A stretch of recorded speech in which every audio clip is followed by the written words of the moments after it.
Benny, bring me everyone. What do you mean, everyone? Everyone! I have come here to chew bubblegum and kick ass. Barry Manilow know that you raid his wardrobe? Let me explain something to you.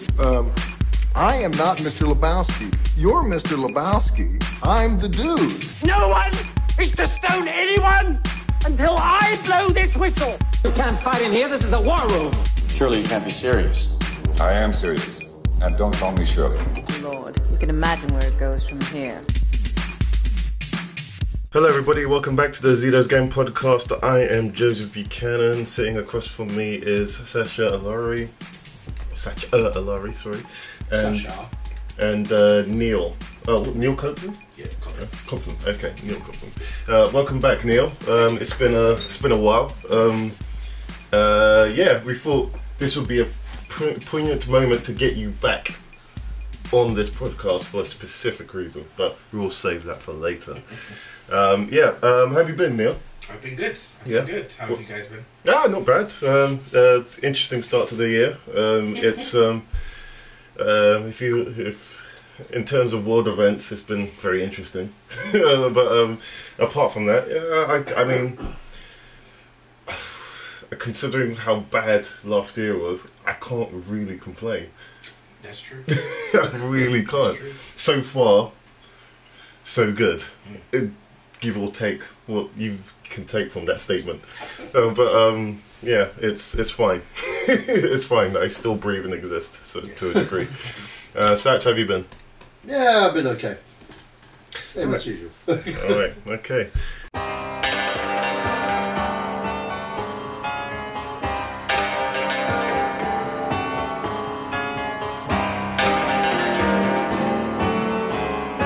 Then straight onto the trailers, and so we have Transformers: The Last Night, Ghost in the Shell. These are Super Bowl spots, by the way, and Life Super Bowl spot. Well, the only one that's not a Super Bowl spot is Personal Shopper, and I'm gonna go with. We'll start off with Transformers, and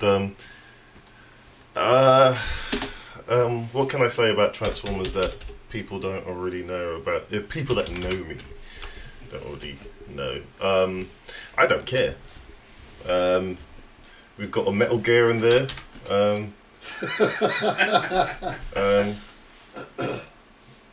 Yeah, there you go. There's your Metal Gear nod.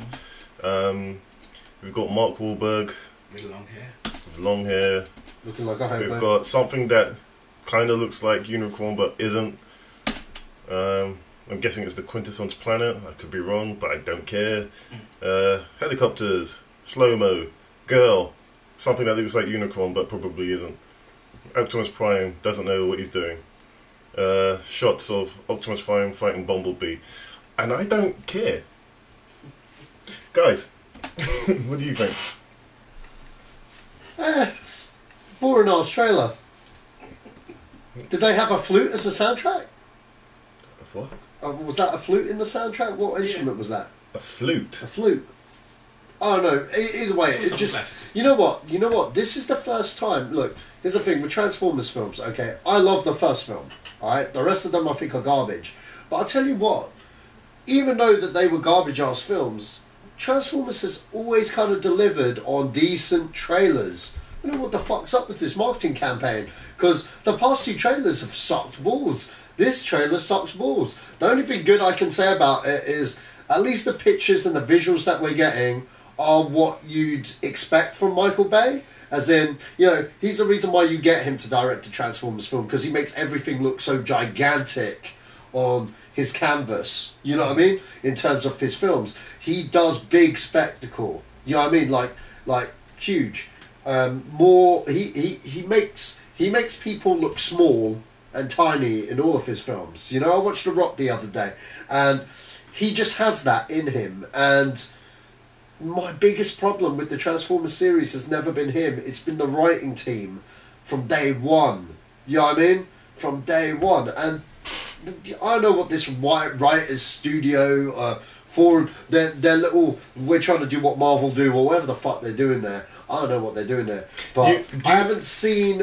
Do you mean the writing team lately, or the writing team even one of Mark Orsi and Kurtzman? No. I mean, for this film specifically, right? Because the last 3 films, Roberto Orsi had nothing to do with them. Yeah, they had Ethan Kruger who sucks dick. Okay, literally sucks dick. So, like, you know, thank God he's not in this writing team, but. You know, Stephen DeKnight perks my interest. You know, the guy that wrote Batman and Robin does not. The Iron Man 1 team perks my interest. But, you know, all I see is a mess here. I just see visuals, them trying to salvage whatever they're continuing off the fucking mess of the last film. I don't know what they're doing, and I don't know whether... These guys in this writers' rooms are fanboys that know what they're talking about. And I can't tell you that until I see the movie. But based on these 2 trailers that have come out, the Super Bowl spot and the first teaser trailer, I've got nothing to go on, and the trailers have been weak. You know what I mean? At least the previous Transformers films had kick-ass trailers. I mean, there's no synopsis to them. It's just explosion, Optimus Prime, robot, explosion. Yeah.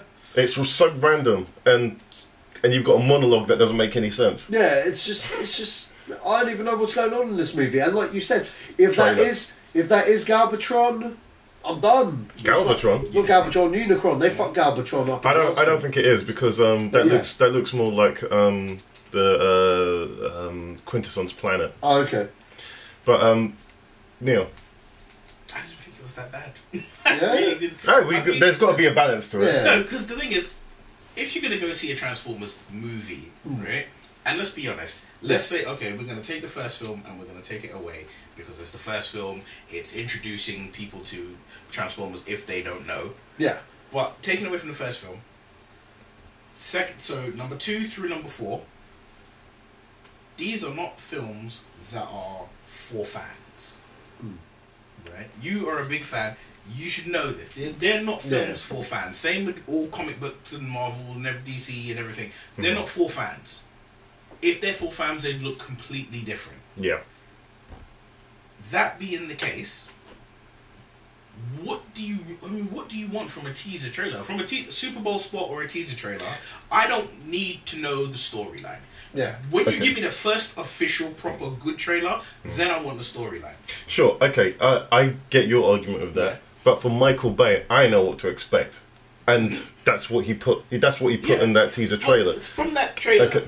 Yeah. Sorry, No. Yeah, from that trailer, I've deciphered the only piece of information I need to decipher. Optimus Prime. Explosions. That's all I need to know from the trailer, right? Yeah. And I've seen there's a poster that's going around, and it's just Optimus Prime standing there. And if you look close enough, you can see Bumblebee's arm on the ground next to him. So, you know, he wins that fight. But that's all it is Optimus Prime turns bad. It's basically the robotic version of Fast and Furious 8. That's all I need, and that's all it is. It's a teaser. The Super Bowl spots. Most people watching the Super Bowl are not watching the Super Bowl for the trailers. The most of the people who are going to watch the Super Bowl trailers probably ain't watching the Super Bowl. Yeah. They're waiting, and it's like, okay, the Super Bowl's from here to here. Oh, it's half time. Let me go and watch my trailers. But it's 20 seconds long. I don't need a whole great storyline. I don't need even great visuals. It's just like, okay, boom, boom, boom, boom, boom, boom. Anthony Hopkins, boom, boom, boom, boom, boom. Mark Wahlberg, boom, boom, boom, boom, boom. Some girl I've never heard of, boom, boom, boom, boom, boom. Optimus Prime, done. Cool. Thank you. I know it comes out. I know it's gonna be out, and I know this happens. I'm good. I mean, at this point, all I'm saying personally is that it's not showing me anything new. Yeah. And maybe I'm being overly harsh with it because I've been burnt 3 times now. In terms of just being even entertained, it doesn't even have to follow any kind of law. Yeah. Just being entertained by these films. I don't know. Maybe There's no bone in my body that's dying to see it. Well, of course not. But again, I mean, I say this. I ask this question: when you see a trailer like this, when you see this trailer, knowing that you've been burned 3 times, do you expect to get burned again? Yes. Did you expect to get burned again before you saw the trailer? Yes. Then your expectations are already low.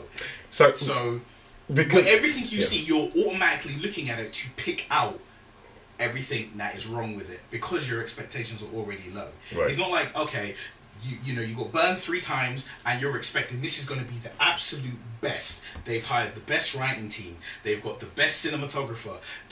Michael Bay has gone all out. He's like, this is the best movie I'll ever make. Done everything he could, right on the money. And then you saw that trailer and you're like, oh my god, this is going to be the worst of all of them. You automatically had that in your head that it was going to be bad. It's no.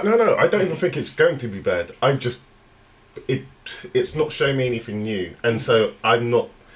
It could be a great film, but I've got no enthusiasm to go see it. It doesn't.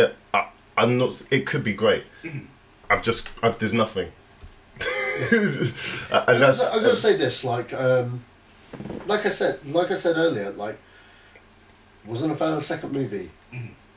Wasn't a fan of the third movie. The last movie I gave no shits about, but I'll give it this. I actually like the third movie. It was okay. There were elements.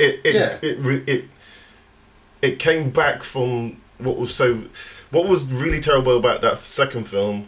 He kind of made up for in the third film, and then he went all the way back again to being bad. Yeah, exactly. Maybe it's a Star Trek thing. Maybe the odd numbers or even numbers are the shit ones. I don't know. But I mean, you know what? 3 was average. It wasn't so bad. It had some cool set pieces and stuff. Like, I'll say this: the bit in the building. The bit in the building was good. But that's the thing, though. This is the thing. It's like when we go back to those trailers were amazing. You know what I mean? Like even as trailers, they were fucking amazing. You know what I mean? Didn't matter how bad the previous film was. You were just there. You were like, yeah, I need to see this. You know what I mean? I need to see this in the hope that you'd get a decent Transformers movie. This marketing campaign, I'm not really feeling it. That's my only problem. It's like it could still be a bad movie, or it could be a great movie, but you need to sell it, and I just don't think any of these trailers have really done it. If you watched what they did for Age of Extinction, that's a great fucking trailer. Okay. You know what I mean? Like, I remember this guy going. I remember this guy when he saw it. He's like, Optimus Prime riding Grimlock. There we go. And he was sold. He was sold on that image. He's like, I don't know what I just watched, but I need to see him ride the dinosaur. That image. Literally, I remember seeing all the memes, and it was like, it's Optimus Prime riding the dinosaur. Your argument is invalid, right? And it's true, but I've never seen anything like that. But the thing is, how do you top that? Yeah. You know, Optimus Prime riding a planet into another planet. Right? So you've got that, and B is, really and truly, you get a simple question, and it's just a very simple question. What would you rather? Watching an epic film that has a poor trailer, or watching a poor film that has an epic trailer? Well, the thing is, with Michael Bay, it's Russian roulette. You don't know what you're going to get from a guy. Very true, but I mean, I don't mind if a trailer is poor, if the film is better. If the film is better than what I grasped or thought I'm going to get from the trailer, I'm fine. Yeah. So I'm like, you can throw out this little 20-second trailer. You show me. I've seen the bits I need to see. Cool. Okay, well, let's move on, because we could, with Michael Bay's coming up later on, so we'll talk about it a little bit more. Okay, so this was the Ghost in the Shell trailer, Super Bowl spot, and as a fan of the original, it's got all the bells and whistles. The only thing I hate about this trailer is the thing. I hate that. It's been so commonplace in Western trailers these days, and I really hate it. That needs to stop. But it's the aesthetic of this whole trailer. more or less sold. Yeah. I just hope Rupert Sanders has made a good film as opposed to a good trailer. Well, a lot of the times directors don't have as much say as we'd like them to in regards to trailers. But That's for sure. Like, to me, watching this trailer, like, through and through, and I've seen every trailer that's been released so far for this film, and I'm thoroughly impressed. Yeah, so am I. I'm like, watching the trailer, it makes me want to watch the film, the original, the animated, again. But at the same time, I'm like, you know what? I'm gonna not watch it. I'm gonna wait those 2 months, watch this live action version, whether it's good or bad, and then when I get home, I'm gonna watch it again, watch the animated, the original, and then I'm gonna be like, oh, cool, I'm at peace, because I'm seeing things in this trailer that are literally ripped right from the original. They're ripped right, and I'm like, you can't go wrong.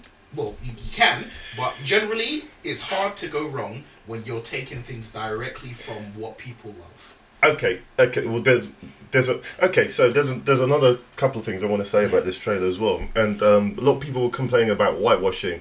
Yeah. I don't see that. I don't see any evidence in the trailer of whitewashing. That one image that we have in front of us. Oh yes, right so basically, I've got an image in front of me with the trailer. We've got while we're talking, we've got the trailers playing in front of us, and so I've paused it on an image where there's a character called Bato. He's right hand man for the Major, and he's getting off a plane, and I see Saito. Saito is a character in Ghost in the Shell as well, and. I think that guy's supposed to be Pazzo. Yeah. But again, if there's anything, the only thing they changed in terms of getting an audience was Scarlett Johansson, and even the producers of the original anime said, "Look, that's fine. Yeah. She looks the part, and because she's a cyborg, it's ambiguous to what her shell would be. Yeah. So." She could be Oriental, she could be black, white, Asian, Hispanic. She could look like anything. And so, going from the logic that I know the anime from, she doesn't need to look Japanese per se, but for the wider market, I can understand that you need to sell a film if you're going to invest in something, especially something like this. And this is quite a hardcore thing to adapt. I wouldn't even know how to adapt that mega series because it deals with so much. It deals with so much. I mean, half of the Matrix takes its stuff from this film. Yeah. So, anyway, I went off into a tangent there. It looks aesthetically pleasing. You carry on. Yeah, I mean, like I said, I absolutely love it, trailer wise, and the look of it, the feel of it, everything, and. In regards to what you're saying about whitewashing, yes, there is a problem with whitewashing. There will always be a problem with whitewashing because Hollywood is Hollywood. And the problem, I mean, to me personally, and, you know, I could be wrong. Anything I say, I could be wrong. You know. The problem, to me, the problem with whitewashing is you look at the biggest stars in the world. The biggest stars in the world generally come out of Hollywood. Yeah. And I wouldn't say they all look the same, but it's Hollywood's market. You know, people, anything, whether it's film, whether it's music, whatever it is, everything has to be identifiable. It's got to be something you can relate to. There's a reason why, you know, generally people who grow up and, you know, maybe their family are, you know, into politics and things, don't like hardcore grime or don't like hardcore rap. Maybe they can't identify with it. Now, if you grow up, and race has nothing to do with this, but if you grow up in, you know, the ghetto, the projects, wherever, you're going to identify with music about stuff like that. Same with films. You're going to watch a film, and it doesn't matter what the subject matter is, you want to, if the hero is a man, you as a man are going to want to sit there and watch the film and kind of identify with it. And feel like, okay, yeah, I can feel it. I'm getting better with this. Yeah, I kind of feel it a bit more. So, yeah, they're gonna do that, and they have to sell a film. Now you've got Scarlett Johansson, who's got this role. She is part of the Avengers. So instantly marketable. You know, instantly marketable. Now you think, okay, so she's in this. She's in Avengers. Lucy. She's in Lucy. Going back even further, she's in Lost in Translation. Okay, so you've got the people who loved Lost in Translation think, oh wow, she was an amazing actress, she's amazing in that. They might see her face and see her name, and it's something they don't know about. Maybe they're going to mosey on towards the cinema to watch it.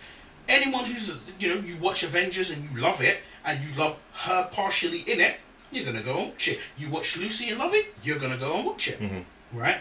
It's just easy to bring it in. When we watch, Jack Reacher, both of them are really good films. Tom Cruise looks nothing like what Jack Reacher is described as. Yeah. Jack Reacher, the way he's described, it might have like, hey, that's The Rock. That's Dwayne Johnson. Yeah. But Tom Cruise got the role. Did he make poor films? No. Are the films bad? No. Are the films bad because he's in it? No. The films are really good. So there's nothing wrong with it. Well, yeah. I mean, it's to be honest, I've never had a problem when she was cast. Yeah. Because I know how Hollywood works. Yeah. And I know for a fact that it's definitely not a racial thing. It's a Just monetary thing. Yeah, it's just star power. If you put an Asian actress in this role, she would have to be a bloody good actress. Bloody good actress. That's it. I mean, not that I agree with this person when they said it, but Ridley Scott said when he was doing, I think it was Gods of Egypt. Whichever Egypt film he did. He was saying that the reason he cast Christian Bale and Joel Edgerton and everyone he cast in it. We talked about this last week, yeah. Oh. No, go. Because he can't make a film. He said he can't market a film to the world out there with this actor who is Egyptian and this actor who is North African and this actor. He can't market a film. He can't get the budget he got with the cast he got. I understand that. I'm like, okay, you know what? It's the film. Your film is set in the desert, bro. You could have cut the budget down, but I'm not in his shoes to know how to do that. I think when it comes to whitewashing, people really need to choose their battles. Like, if there's going to be a Django Part 2, and then, suddenly he's white. Ryan Gosling is Django, attack that film. Attack it, picket signs, pitchforks, I'm there. Right?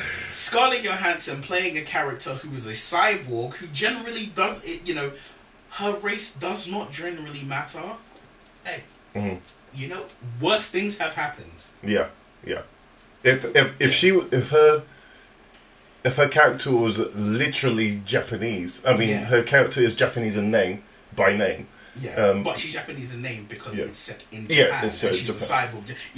They're not gonna. If it was made in New York City, and if it's set in New York City and that character's name's Sally, nobody's gonna bat an eyelid, right? Yeah.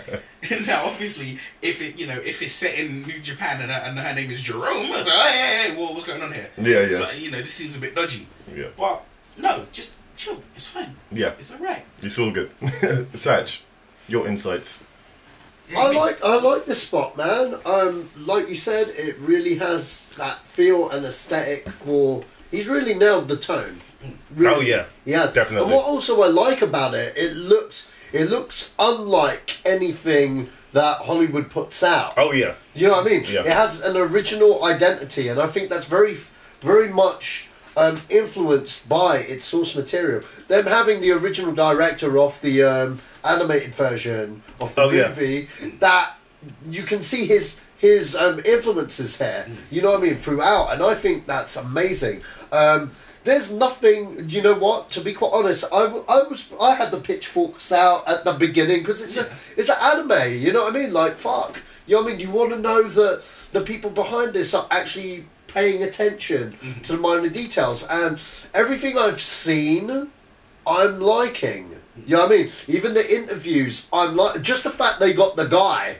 You know what I mean? There as an Mamoru assistant. Uche. Yeah.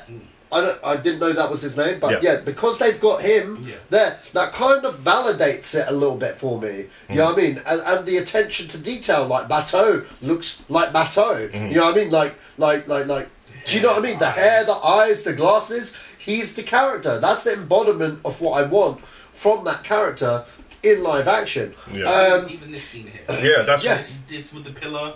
I mean, if you've seen the trailer, or rather or not, if you've seen the original anime, there's a scene where there is a Metal Gear type gigantic robot, you know, and Scarlett Johansson's character is you know, in the middle of a battle with it. There is a scene where there is a pillar getting shot, you know, shot to hell. There's the car as well. Yeah, the car. I mean, the attention to detail in this thing is epic. Yeah, and that's just it. That is just it. I mean, like, I think he's really aced it. There's nothing there not to like. You know, unless you just feel really strongly about the original cartoon. But I mean, like, look, you guys. You know, I understand the fears, the fears people have with this movie, but I do at the same time I understand how, you know, I like how they're going about this. You know, even the nudity, you know what I mean? Like the way they done that, they came up with a way that, you know what I mean? It works. Everything I see works. I'm liking it. Did I hear correctly? Did they have the original song in there? Oh yeah, they've got the original for the opening of the film. They've got the original shot. Yeah. So you know that bra fucking vo. You know, bra fucking vo. They know what. To me, it sounds like it looks like they know what they're doing. I'm praying it's good, because you know this is an IP I don't want them to fuck.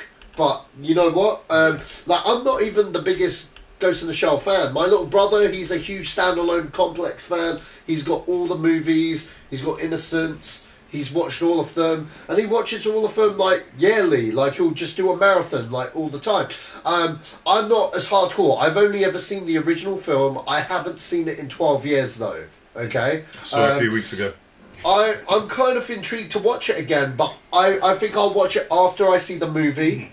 Because I feel that if I go in there with the fresh mind of the anime, I'm gonna be with pitchforks against the movie. Okay, well here's the thing. It's got it's not following the story from the film. It's following the storyline from the standalone Complex. Okay. So it's about the what's his name? The Laughing Man. Okay. So if it was about a puppet master, then this would be her only film. Yeah. So fair enough, but you know what? That's fine. That's even good, because now they're mixing it up, showing you something familiar, but mixing it up with something a little bit different. That's fine. Again, I want to enjoy the movie. It was like when I walked into Watchmen. Now that was a scary movie to walk into, because I love Watchmen. That comic book is fucking gold. Okay, and I you know what I mean? I hadn't read the book in years. I have it at home, and I actually have some original issues of Watchmen. Okay, wow. Yeah, from way back in the day. But I basically, when I was a kid, I'd pick up any issue 1 on the stands. You know what I mean? And Watchmen was there, so I picked it up. I was like 8 years old. I had no clue what Watchmen was. I just picked it up because you know what kids are like. Oh, issue 1, let's go buy it. And I bought it. And I bought like the first 3, and I got them, but I never finished it off because I thought the comic book was boring. But my little infant mind didn't quite understand it. And then as a teenager, you know, in Wizard magazine, you'd get like articles about how great Watchmen was. And I was like, you know what, let me just buy the graphic novel and see what the big deal is. I read that book and it was amazing. You know what I mean? It was fucking amazing. It did so much shit. I could never imagine them making a movie of Watchmen. Yeah. So when the movie was coming, you know, I had some friends that were like, I'm going to reread the book. It's like, why? So you can criticize the movie and not enjoy the movie for the movie? I mean, the trailer looked like how Ghost in the Shell is aesthetically what I wanted from the comic adaptation, to the point where Snyder did panel to screen like how Rodriguez did with Sin City. So I was kind of open to it. So I watched Watchmen, and you know what? Watchmen delivered in so much more than I could ever anticipate. So my point is, I want to enjoy Ghost in the Shell's movie and enjoy the movie for what it is. If I don't like the movie based on its own merits of it being a movie, then of course the movie sucks dick. But I want to give it its chance. Okay. So yeah. Okay, moving on to the next trailer. This is Life. I've only seen one other trailer to this, and it looks intriguing, but this trailer makes it look... It's got that... I'm guessing this was done on purpose, but it feels like Alien. Yeah. It has a very... And then look at the ship. Yeah, I mean, even the shots of just things happening, bad things happening. It's interesting. I'm intrigued by this film because I only saw one trailer to it months and months and months ago. This is the second trailer I've seen, and this one it's sat me up to attention a little bit more on it. I was like, oh, okay, all right, okay, I'm a little bit more interested now. But usually films that go for that same feel that Alien does usually are, I don't know, that usually don't work. But this was interesting. I love Rebecca Ferguson. Ever since I saw her in Mission Impossible, I mean, she's been in other films, but Mission Impossible kind of fell in love with her. She did things with her legs that, yeah, I won't go into that. Yeah, I like Rebecca Ferguson. And this is quite a mixed cast. There's a Japanese guy here that I first saw in The Ring. I can't remember his name. So I'm laughing because it seems like the British guy has to be the one to die first. Oh yeah. If you look at the trailer, the guy who's got the British patch on his arm, he just doesn't make it. You don't make it in the trailer. Wait for it. There. Yeah. And what colour is he? Yeah. Oh, you know what? After Shark Night, I think it was Shark Night 3D. Oh yeah. It's just like, yeah, horror film, black guy, you ain't gonna make it. Right? Yeah, like, yeah. They start killing them off in the trailers nowadays, so it's like, that's fine. You know, I know he ain't gonna survive. Well, yeah, I've said my piece on this. What do you guys think? I think they should change the title to Death. Like, I think it's supposed to be ironic. Yeah. No, it looks intriguing. It looks interesting, man. Looks interesting. That's Jake Gyllenhaal, right? Yeah. That's Jake Gyllenhaal, Ryan Reynolds, the guy, the amazing Japanese actor whose name I don't know. Yeah, I know. I just want to know what they're afraid of, man, because I don't see it in the trailer. Hiroki Sanada. Yeah. Well, I'm sure I butchered that. Yeah, I ain't gonna butcher his name, but he is clearly one of the great actors. Yes. That is around. 47 Ronin. Yes. Last Samurai. Ring. The Ring. He is the guy. Yeah. He's apparently supposed to be like the Japanese Tom Cruise. Yeah. Well, if he's that, he's bigger than that. He's bigger than that. Yeah. He's the guy. I've never seen him in a bad film. No, I haven't. No. Yeah, so I guess we've talked about this as well. Which is good. I know nothing about the film other than what I've seen in the trailers. It looks like it could be an interesting film. I guess the only problem is I've seen this trailer after seeing the Alien Covenant trailer. So now it's just like... Yeah. So, okay, see, I just want to ask you a very, very quick question about the Alien Covenant trailer, because there's a lot online. Yeah. Alien fans don't seem to like it, but everyone else does. Because it's a very popular trailer. I'm an Alien fan. I saw the trailer. I watched it maybe 2 or 3 times. I don't see anything wrong with it. I get what he's going for. Yeah, I try very hard nowadays not to judge a film by the trailer. It's like judging a book by its cover. Yeah. You know, I see the trailer and I'm like, okay, I get the gist of what I need to get. You've moved it forward. You've made it closer to what people have loved about the Alien franchise. Yeah. Now you just have to explain how we get from Prometheus to Alien Covenant. I mean, even the fact of bringing the word alien back into it, clearly it's, okay, look, we dropped the ball on Prometheus, let's wrap it up, let's get it back and going. So, you know, I'm like, hey, you're doing it. Yeah. The scene where, it's not a spoiler, it's a trailer, the scene where the 2 people are in the shower and they're doing something other than washing, and you see the alien's tail come out, and then you actually see the alien come up against the glass. Yeah. I was like, hey, all right, now I'm a little impressed. Yeah, I was like, Ridley, okay. So basically, he's like, hey, this is what you guys wanted. Yeah. I'm giving it to you. He's not going to be George Lucas into this one. So, you wanted this, you've got it. Yeah. Shut the F up. So yeah, you've got it. So but the thing is, he's still going to continue with the aesthetic that because if you hear him in interviews, he's like, yeah, I'm finishing this thing. I'm doing my trilogy of what I want to do with about the engineers, and I'm glad that he's sticking to his guns. Well, of course, I mean, we'll get into this when we get to we'll get to it. Stuff. But to me, I'm like, if you have a plan, you shouldn't deviate that plan just because fans moan and sulk and kick up a dust and kick up a fuss about it. Because at the end of the day, you know what your plan is. You know what your vision is at the end. You know, what it's supposed to be. And if what it's supposed to be, if you alter that course just because a couple of people don't like it, then all you're gonna do is you're falling off your pathway, and you're just gonna roll downhill. Because what can you do? So the fact he's sticking to his guns, especially after Prometheus, I didn't find Prometheus to be the worst film of all time, but I watched it and I was like, it pretty much has nothing to do with Alien other than the look of the ship, the look of the engineers when they're strapped in their thing, and the very end of the film. You will be talking more about the Aliens franchise soon. Okay, so this is Personal Shopper, and it's an interesting film. I don't really like Kirsten Stewart. Nothing personal. I've never enjoyed any film that she's been in. So I can't really say anything. But in terms of this trailer, I'm sure that's Naomi Rapace. It probably isn't.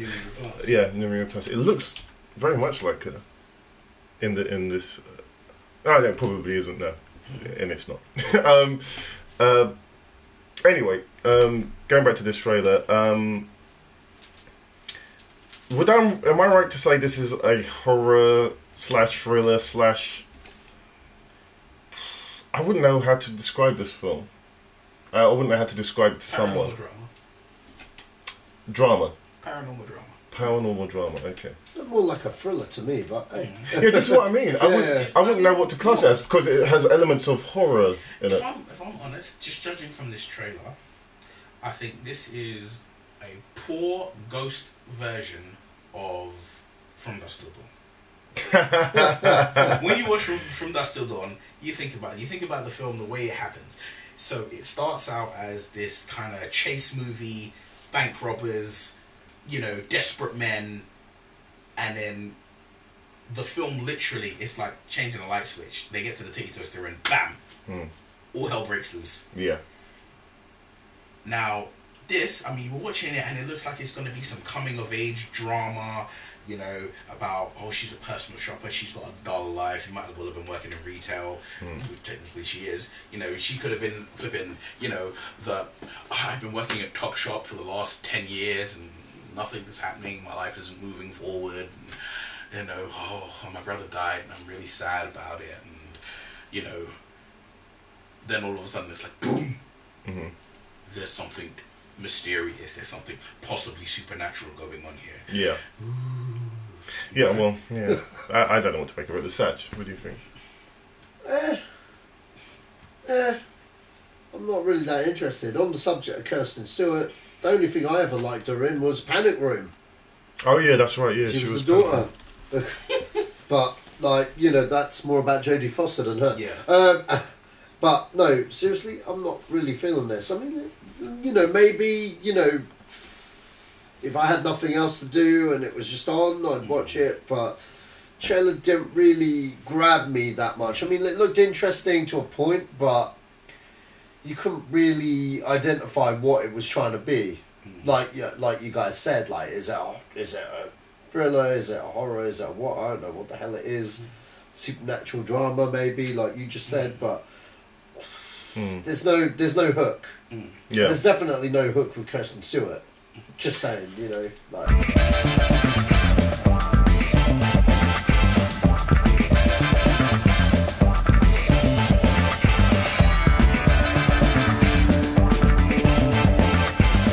Those were the trailers, and we go straight into the news now. And first thing on the agenda is Michael Bay. So Michael Bay says, or he's made a statement that this will be the last Transformers film he works on. He's not coming back. He's done. Adios, goodbye, farewell. Too ready to say adieu. I don't believe him. Neither do I. He says it every movie. Every movie. Every damn movie. Even the reboot. Yeah. Was supposed to be a different director. It's Michael Bay. And the next one was it's Michael Bay. Yeah. Well, I remember you saying last time, he was like, yeah, he's not coming back. He's done. You were so adamant, yeah, and I was so he's coming back. He's coming back. I don't care. I said this back then, and Joe was so adamant. He was like, "No," he said he was the last one. And then I remember ringing him up straight away. It's like, "I told you, bitch. I told you. I told you. He's back. He's look. Look. This is the thing. I'm sure he's actually done with the franchise. Okay, that much I think is true. All right. I think that's 100% true. I think personally he's been done with it a real long time ago. I think after the first one he was done with it. He was clearly done with it because it was a matter of he usually does one film then moves on. Yeah, because the thing is, what you got to understand about Michael Bay and the history with him and Transformers is they wanted him. He didn't want to do it. Now Spielberg went for it. Yeah, Spielberg went for him first, and the thing is with Michael Bay, he's a hired hand director. I've said this a billion times, okay? If you look at his movies before Transformers, they weren't hits, okay? They were not hits. The first 2 or 3 maybe movies. Hang on. Michael Bay... Bad Boys. Bad Boys was quite a hit. No, but Bad Boys is a hit, okay? Yeah. Bad Boys... No, but would you say it's a hit, or would you say it's just a good movie? Because it was a hit and a good movie because it was entertaining. Oh yeah, no, what I mean is like, did it not break box office records, but did it clearly? Yeah, I'm talking push about. out money-wise I'm talking box office smashes. Yeah, okay, I mean, he had before he was in jail, man. And he did The Island. He did The Island. Yeah, but that's after he was established. Yeah, but that's what I'm talking about. Okay. Oh, right. He did Pearl Harbor, the biggest flop ever of his career kind of thing. That made no bank, okay? Now, he followed that up with Bad Boys 2, which did make bank, but you see, he was still kind of in jail because he cost Disney... You mean movie jail? Yeah, movie jail, okay. Because you just don't understand how big a flop that Pearl Harbor was at the time for him. And then after Bad Boys 2, he followed that up with The Island, and The Island was a colossal failure. You know what I mean? And he couldn't do any projects that he wanted to do. Like, he wanted to do Pain and Gain after that, and no one would give him money for Pain and Gain. And Transformers 1 came along, and he turned it down like 5 times because he wanted to get Pain and Gain running, but couldn't get it running because no one would fund him. Yeah. You know what I mean? No one would fund him, so he couldn't do a passion project like that. So what ended up happening was he just did Transformers for the money. You know what I mean? He did it for the money, and it was a fantastic success. And then, the studio we need all the elements back. He's only signed for 1 movie. They didn't lock him on a 3-picture deal, and he was smart to do so. And who else are they going to get? He plays ball with the studio. He's not the kind of guy that pisses off studio heads. He has tight links to the military, the US military, and that's another thing that kind of brings the cost down when making these movies. So they locked him. The money truck came. They paid him bare money to come back, and they keep doing it. You know what I mean? Every time he threatens to quit, they give him what he wants. He wanted to make Pain and Gain because they wanted to make Transformers 4 straight away. He's like, no, I'm done. What will it take, Michael? I need to make my Pain and Gain. He made his Pain and Gain. He had his little release in between movies. Then he went and did Age of Extinction. They made sure that he went and did his 13 Hours movie, which also was a flop at the box office. But he went and made it. And then he went and did Transformers The Last Night. That movie was on a flop. It didn't do so well at the box office. It didn't cost that much either. Oh yeah, true. But I mean, you know, he's saying he's quit. I do believe he means it. I guarantee you this is going to happen now. He's going to make another film. I don't know what other film he's going to make, but he's going to make another film. Bad Boys 3. It's not going to be Bad Boys 3. I'd like it to be Bad Boys 3, but he's not going to make Bad Boys 3. But he's going to do another film. He's going to do what he wants. And after that, they're going to come at him with a number. Mm-hmm. And we'll see. Like, they've planned... There's going to be a spin-off film in between, because they've planned this multiverse, or whatever the fuck they're cooking up with the writer's fucking room and shit. But they said there's going to be Transformers Bumblebee. That's going to come out in between, okay? That's actually the next film after this one. And that'll be by a different director. And we will see whether whoever they get for that film, whether he moves the franchise in a brand new direction where Hasbro don't have to rely on Bay and his giantness of colossal visuals. But you know what? I mean, we'll have to see. But I believe he's done. But I don't believe that Hasbro, Paramount, and the rest of those producers that make these films are done with him just yet. At the moment, I'm unless this movie is a colossal failure at the box office due to people not liking the last ones. But, you know, the Transformers brand has its fans, so we'll see what happens. You know, I don't believe this is the last time we'll see a Bay on this series. But we'll Neil, see. What do you make of this? Think he's not? I'm trying to imagine a Transformers film not directed by Michael Bay. And as much as, you know, people will moan, complain and talk about how, it's just a giant mess and it's, you know, you can't understand the transformations and, you know, when they're fighting it's just, you know, it's just like two massive color balls, you know, two massive metal color balls smashing against each other. I can't imagine something different.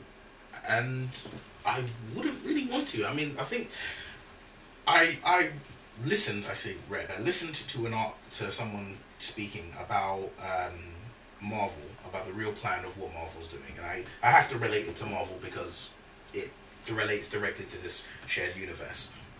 And they said that what Marvel does is their comics are currently a testing ground, and everything they do in the testing ground is, if it works, it winds up in the films. Mm-hmm.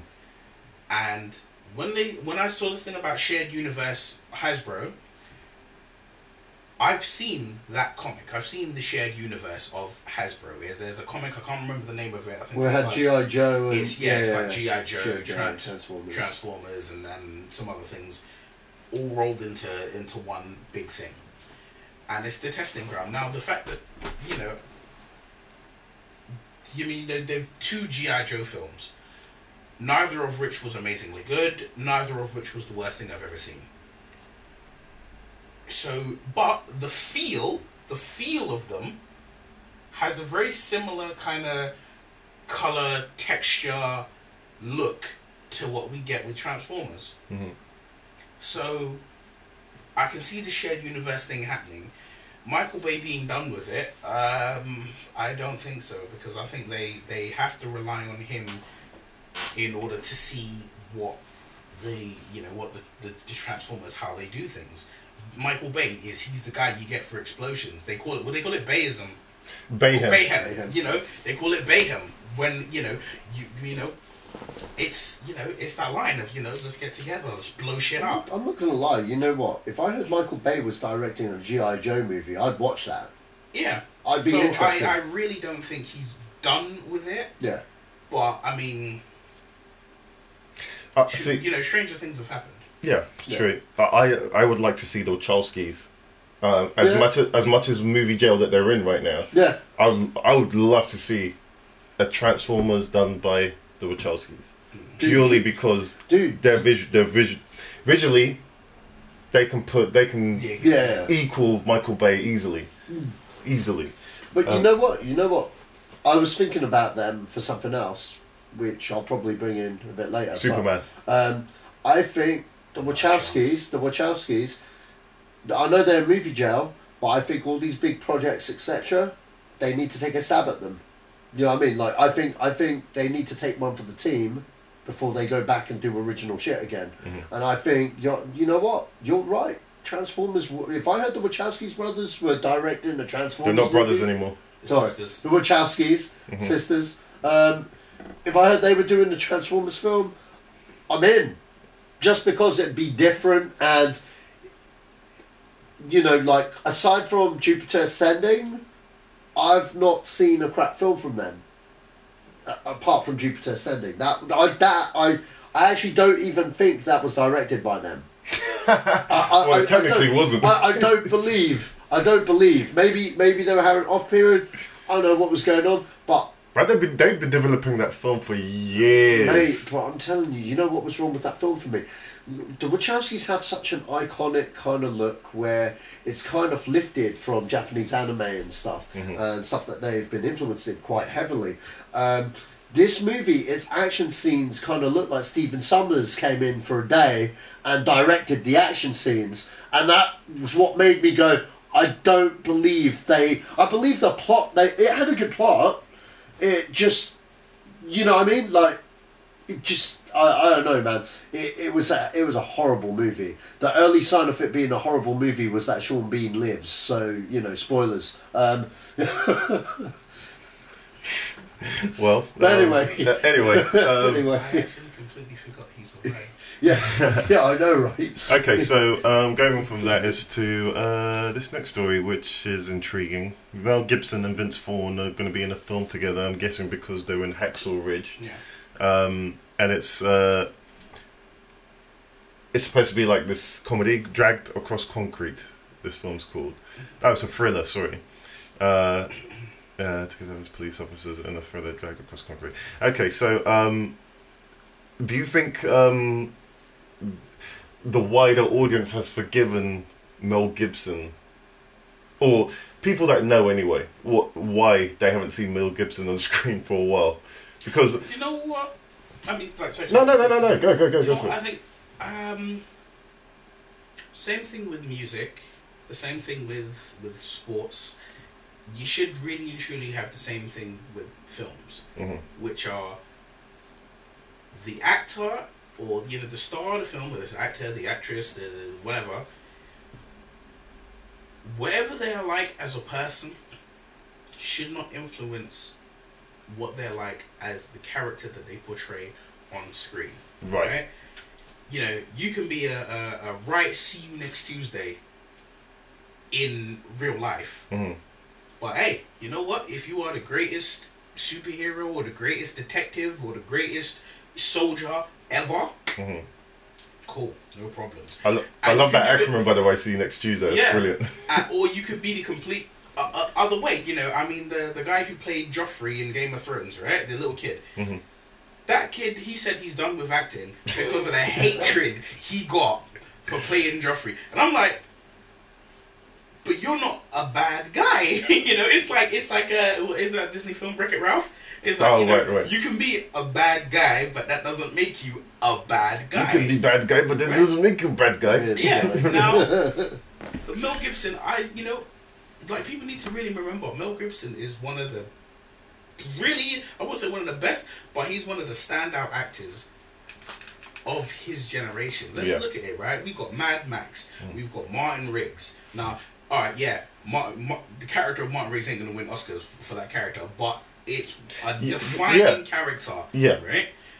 You know, you look at Mel Gibson, he is one of the, you put him in a film, he's going to do you good.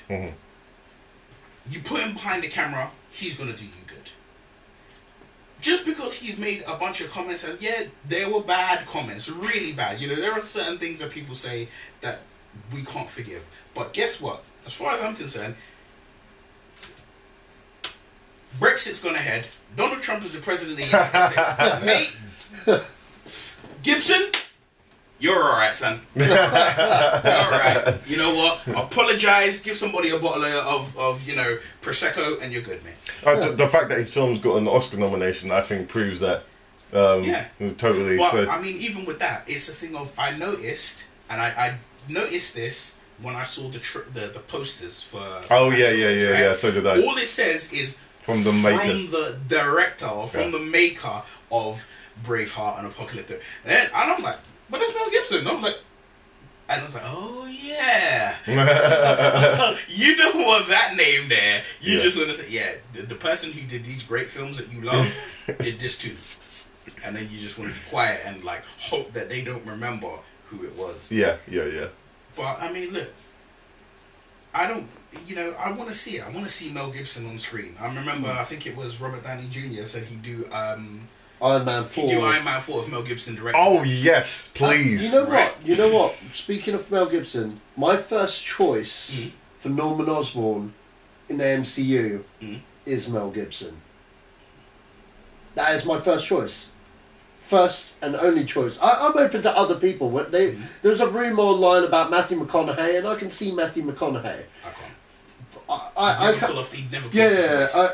know what you're on about. It'd be very different, but I can kind of see it. It'd be completely different. But Mel Gibson has the look of the comic books. Yeah. Like, the 616 Mel Gibson, the 616. I can totally see it. Once I saw it, I can't get it out of my mind. He's the perfect actor to play the Green Goblin. Okay? And not even the Green Goblin. Have him sequentially through, peppered in. Sequentially. Yeah, that's the word I was looking for. Because we don't want to see Green Goblin straight away. We want to build that character up. And I think he'd be perfect. And I think that'd be another way of him getting back in, putting him in the MCU, which is quite a big, popular franchise. You know what I mean? He doesn't have to wear no suits or anything in first couple of outings. You can have him in Avengers. Just show up. Just, be a rival to Tony Stark. Yeah. With Stark Industries versus, fucking whatever they're building at Oscorp. You know what I mean? You can pepper him in. Yeah. And I think, and you know how I do it? I wouldn't even do it in the movies. I'd put him in Daredevil. And having all those money problems with Wilson's Fisk. You know what I mean? That's how I'd introduce him. And because you're going from TV, now the Marvel fans are automatically going, shit, we need to see him on the big screen because he's Spider-Man's big bad. You know what I mean? First big bad, essentially. And you know what? I think that would be the route to go. But in terms of, this subject matter, this director, Craig Zolzer, director of Bone Tomahawk. If you haven't seen Bone Tomahawk, check that fucking movie, bro. It is big. It is such a decent film. Kurt Russell is amazing in it.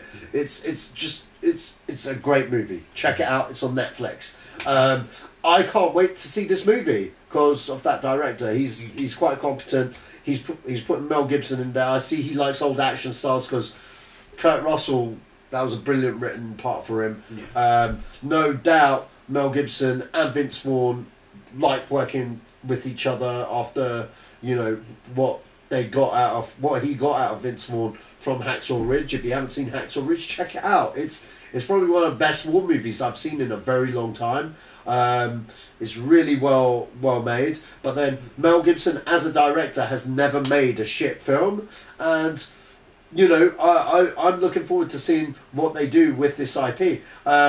In terms of Mel, I agree with everything you say. Look, I watched Lethal Weapon the other day with, I got a couple of friends from where I work and stuff, and they're all a bit younger than me. So we have movie marathons kind of thing. There's always an old school movie because they know I'll just show them a good movie.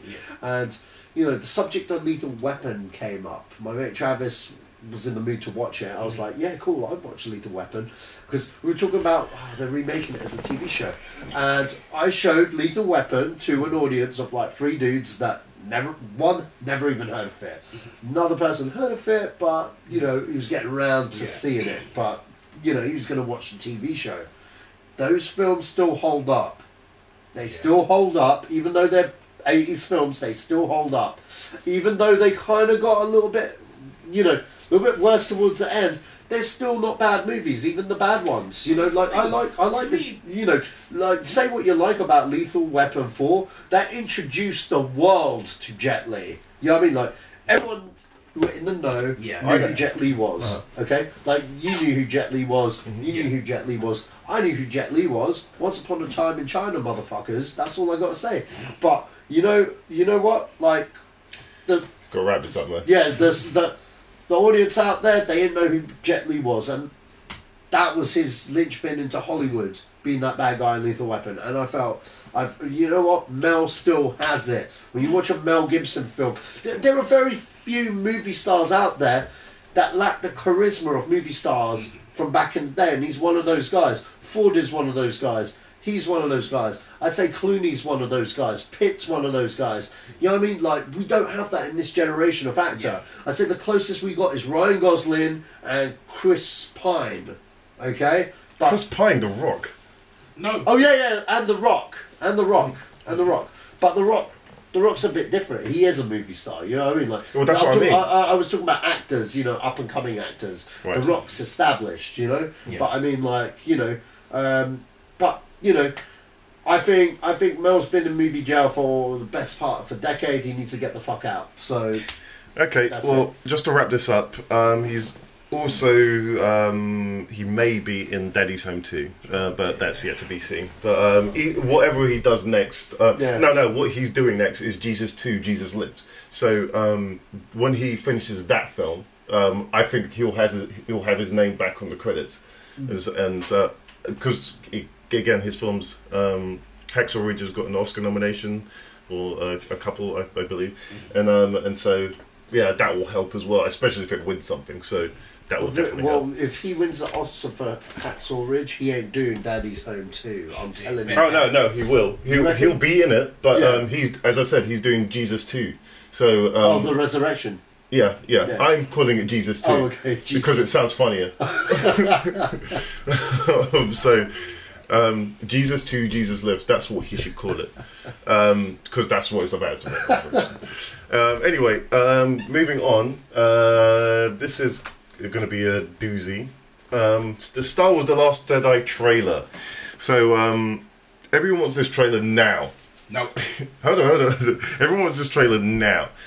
Lucasfilm said, yeah, you're not getting this trailer for a long time. And they're smart. So, when do you think this trailer's going to land, folks? May 4th. There's no hesitation. May 4th. May 4th. I'm sorry.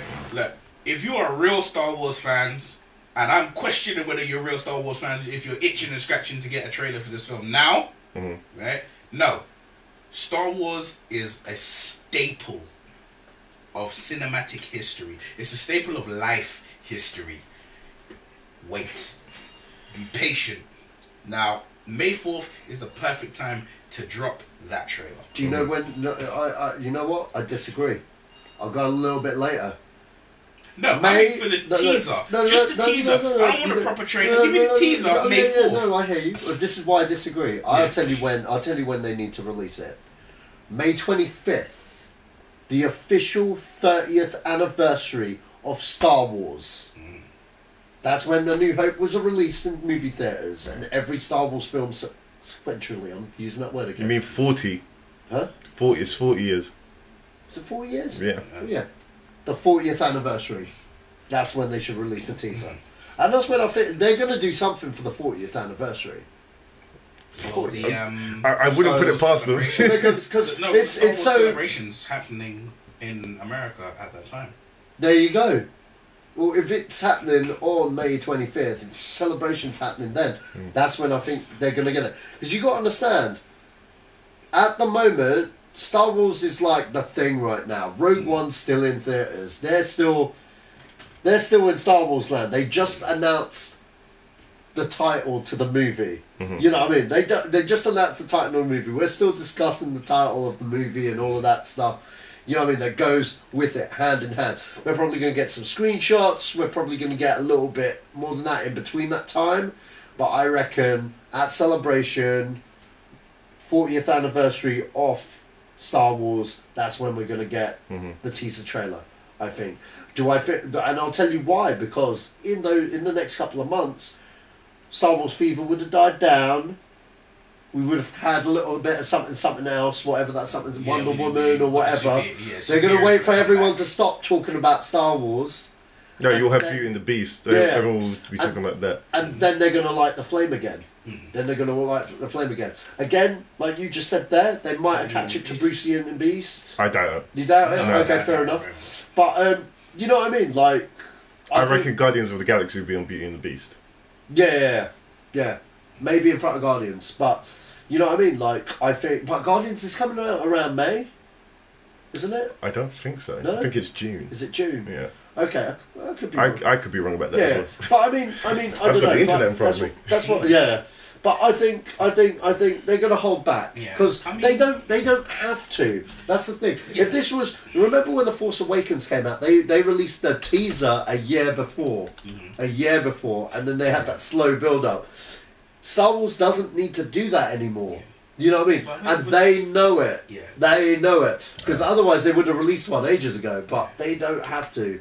They know how to control the hype. Yeah. All we're going to be talking about in that time is Rebels, son. All right, we're going to be talking about Rebels. Okay, Rebels probably would have ended around April 28th. Guardians comes out, so you could be right. Yeah. So yeah. You know what I say deep down, honestly, Star Wars is latching on to exactly what you said. Yeah. Star Wars is probably the only franchise on this planet that you don't need a trailer for. You don't need. I'm not joking, right? The last two Star Wars films being, The Force Awakens and Rogue One. As soon as I could book my ticket was booked. 12:05, I'm in the cinema. I was taking holidays from work the next day. That's how I do my Star Wars. I don't need to see a trailer to know I'm going to watch Star Wars. That's fine. But I still think you do. But the thing is, it's simple. Do you know what? I mean, I'd say how excitable enough the as much of a fan I am of Star Wars. Literally, you could have the original trailer, and I say the original trailer. I'm talking about the original trailer. Yeah, that's horrible. Where all it is space. Yeah, with a guy talking, just space. A guy talking, and a couple little 1 second scenes. All you need to do is throw that out there, and I'm just like, yeah, Star Wars is coming. Yeah, you know what? I agree with you 100%, but I also agree with Joe as well. And this is the difference where I'm going to meet you both out your ideologies here. Now, let's say they threw up that trailer, or didn't throw a trailer at all. That movie's still going to make bank. It's still going to make $200 million. Okay, worldwide. Hear me out. But that's the difference between making $250 million worldwide and covering your budget, and $2 billion worldwide. And they're not in it for, what breaks even. They're in it for bank. You know what I mean? But I get your sentiment, and you're not wrong. But that's the difference between giving a shit trailer and let's sprinkle the stardust a little. You know what I mean? And Disney are smart cats. Yeah, you know what I mean? The thing is that I think to remember though that why we probably haven't got just a trailer yet. Is you need to remember who owns Star Wars now. Who owns Lucasfilm is Disney. Disney have shut down so much of their park to build a Star Wars land. Yeah. Right? Yeah. Trust me when I say they're doing. They probably invested way more than they would ever openly admit into Star Wars. Oh yeah, of course. When everything has a perfect place and time to drop. And they're going to do it then. Have you guys seen the plans? Itching, yeah, I saw the plans. Oh, man. If they were there itching and scratching and clawing for the trailer, chill out. You know what? Book a ticket to go to Disneyland. Not this year. I'm not even going to lie. In the next 4 years, I'm not going anywhere near America. Oh, yeah, sure. No, you know what? I tell you right now, if they said, guess what? May 4th, 2018, we are going to open Star Wars Land, I would bite the bullet. I'll buy me some, I don't care what I have to do. If I have to buy me some face paint, if I got to buy a mask, if I got to change my name at Depot, wherever thing gets me into that country to go to Star Wars Land, will happen. Yeah. I mean, have you seen the plans for the park, Joe? Yeah. I know you're not a big theme park guy and stuff, but okay. You can stand in the arena from episode 2. It's great. That's just like to detail. I don't care. And shit. I'm like, no, the wow. the best way I could describe it is take the tours, the Harry Potter tours. When you go to the actual film set, you go to where they filmed it, and they've preserved the sets. Take that, and then enlarge it, make it even twice as big, and then you have it. I've seen how much land this thing's taken up, so I know it's going to be huge. So, I mean, in terms of what it looks like, I'm fascinated by it. Yeah. But no, I've got my own issues with. I've got my own issues with that whole thing. Yeah. But I don't want to get into it here. Yeah. But just due to the. I can't remember what we're talking about, that trailer. Going back to the trailer. So yeah, the trailer, and I think there needs to be one, and it needs to. The reason why I say that is because there are people that I know that may or may not be listening to this right now, that were so against Star Wars. Oh, Star Wars is crap. I'm never going to watch Star Wars. It looks like it looks so retarded. Joe won't tell me your name, but I may find you. I got holy water, and I will throw it at you. You're gonna feel the force. Trust me. Well, trust me. I'm gonna educate this person very shortly into what it is, because I know how to enter them into this world now. And I thought, okay, yeah. These points, they will, yeah. Once you get that person hooked, they'll want to watch everything. Well, there's the thing. I mean, I'm sorry, but especially if you were born and raised, or even if you're not born and raised, but if you are here in the United Kingdom, and you remember anything to do with King Arthur, Knights of the Round Table, I'm sorry, but you should be a Star Wars fan. If you're not, what is your life about? This person's very cynical. Well, and if the story of Luke Skywalker, Obi-Wan coming to A New Hope is King Arthur. Plain and simple. That's what A New Hope is. It's the story of King Arthur. Obi-Wan is Merlin. Luke is King Arthur. Leia is Guinevere, and Han is Lancelot. Plain and simple. Do your research, look it up. That's what it is. It's just a simple story of good versus evil. You have your young plucky hero, your old wise magician, your damsel who isn't a damsel. You've got all those things.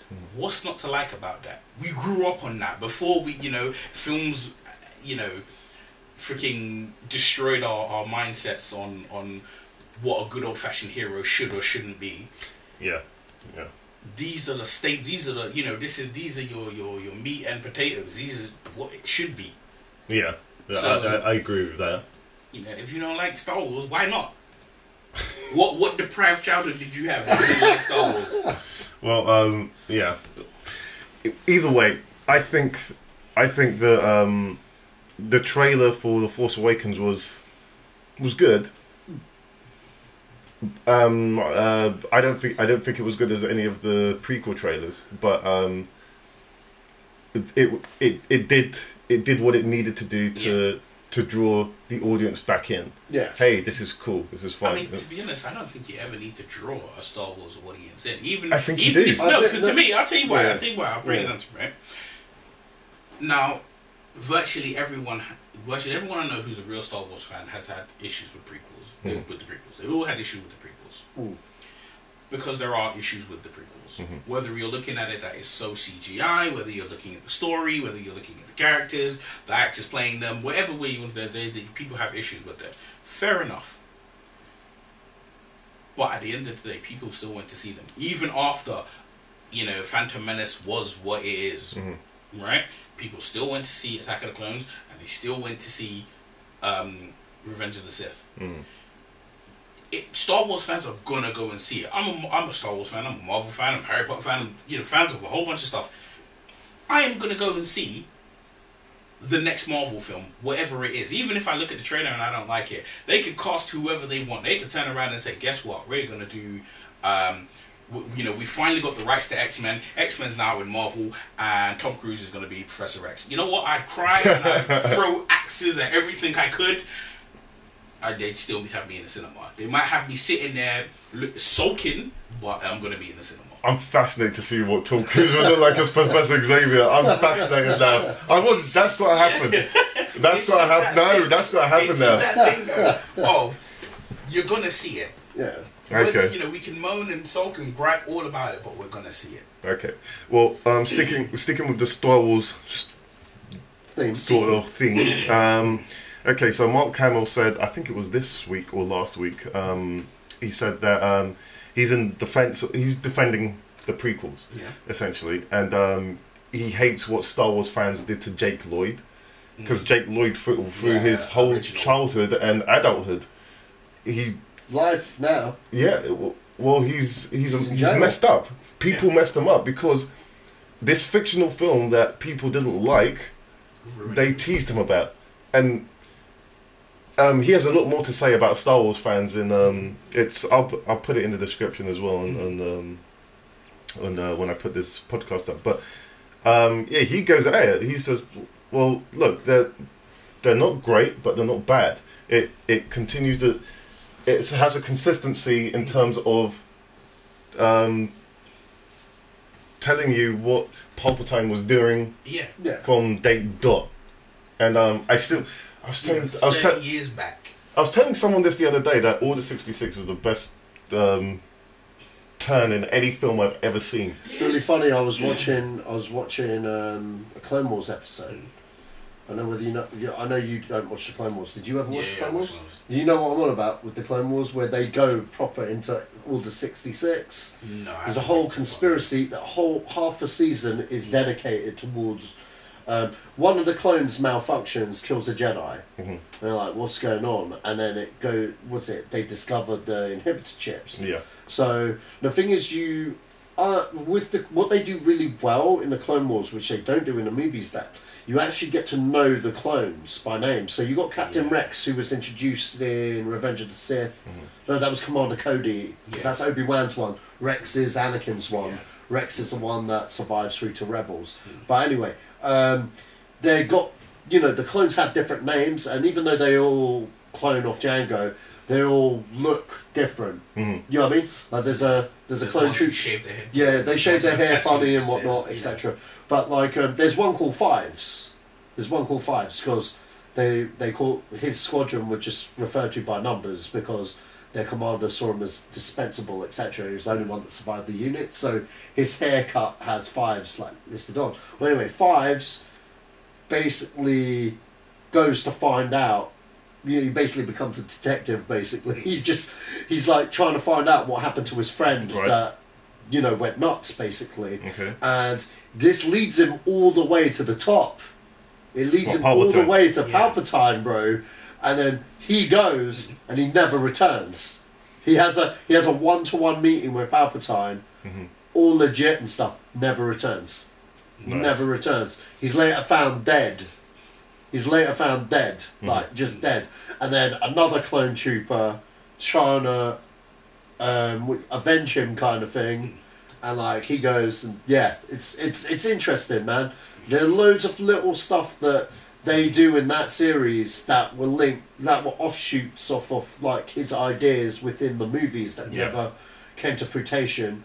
And they do some really cool shit in that show, man. This is my point. Back to the subject at hand, like Jake Lloyd, man, that's unfortunate, and it's not his fault. I mean, I watched Mark Hamill say something and stuff, and look, all right, you're right. They weren't the best. No, but they're films. And this is what I'm trying to. But it goes back to what he was saying. Playing Joffrey. Yeah, it goes back to exactly that point. And like, look, they weren't the best written films. They weren't the best directed films. Whatever you can say, but like, here's the thing. All right, that's not the child actor's fault. He's just doing what George Lucas tells him to do.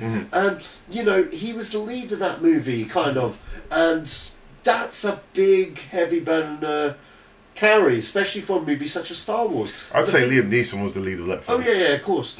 I agree with you, but the movie was essentially about Anakin Skywalker, the finding of Anakin Skywalker that would change and forge the galaxy forever. But the point I'm trying to make is, like, that's a huge responsibility for the biggest franchise ever made. It's official. And the thing is,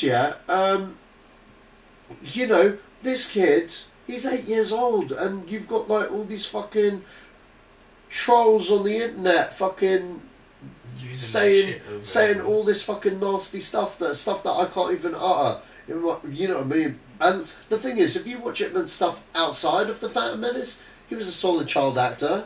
You know what I mean? Outside the Phantom Menace, he had screen presence. You know what I mean? He was very. If you saw him in interviews, he was a very confident child. Mm-hmm. You see him in interviews now. Wow, there's a stutter.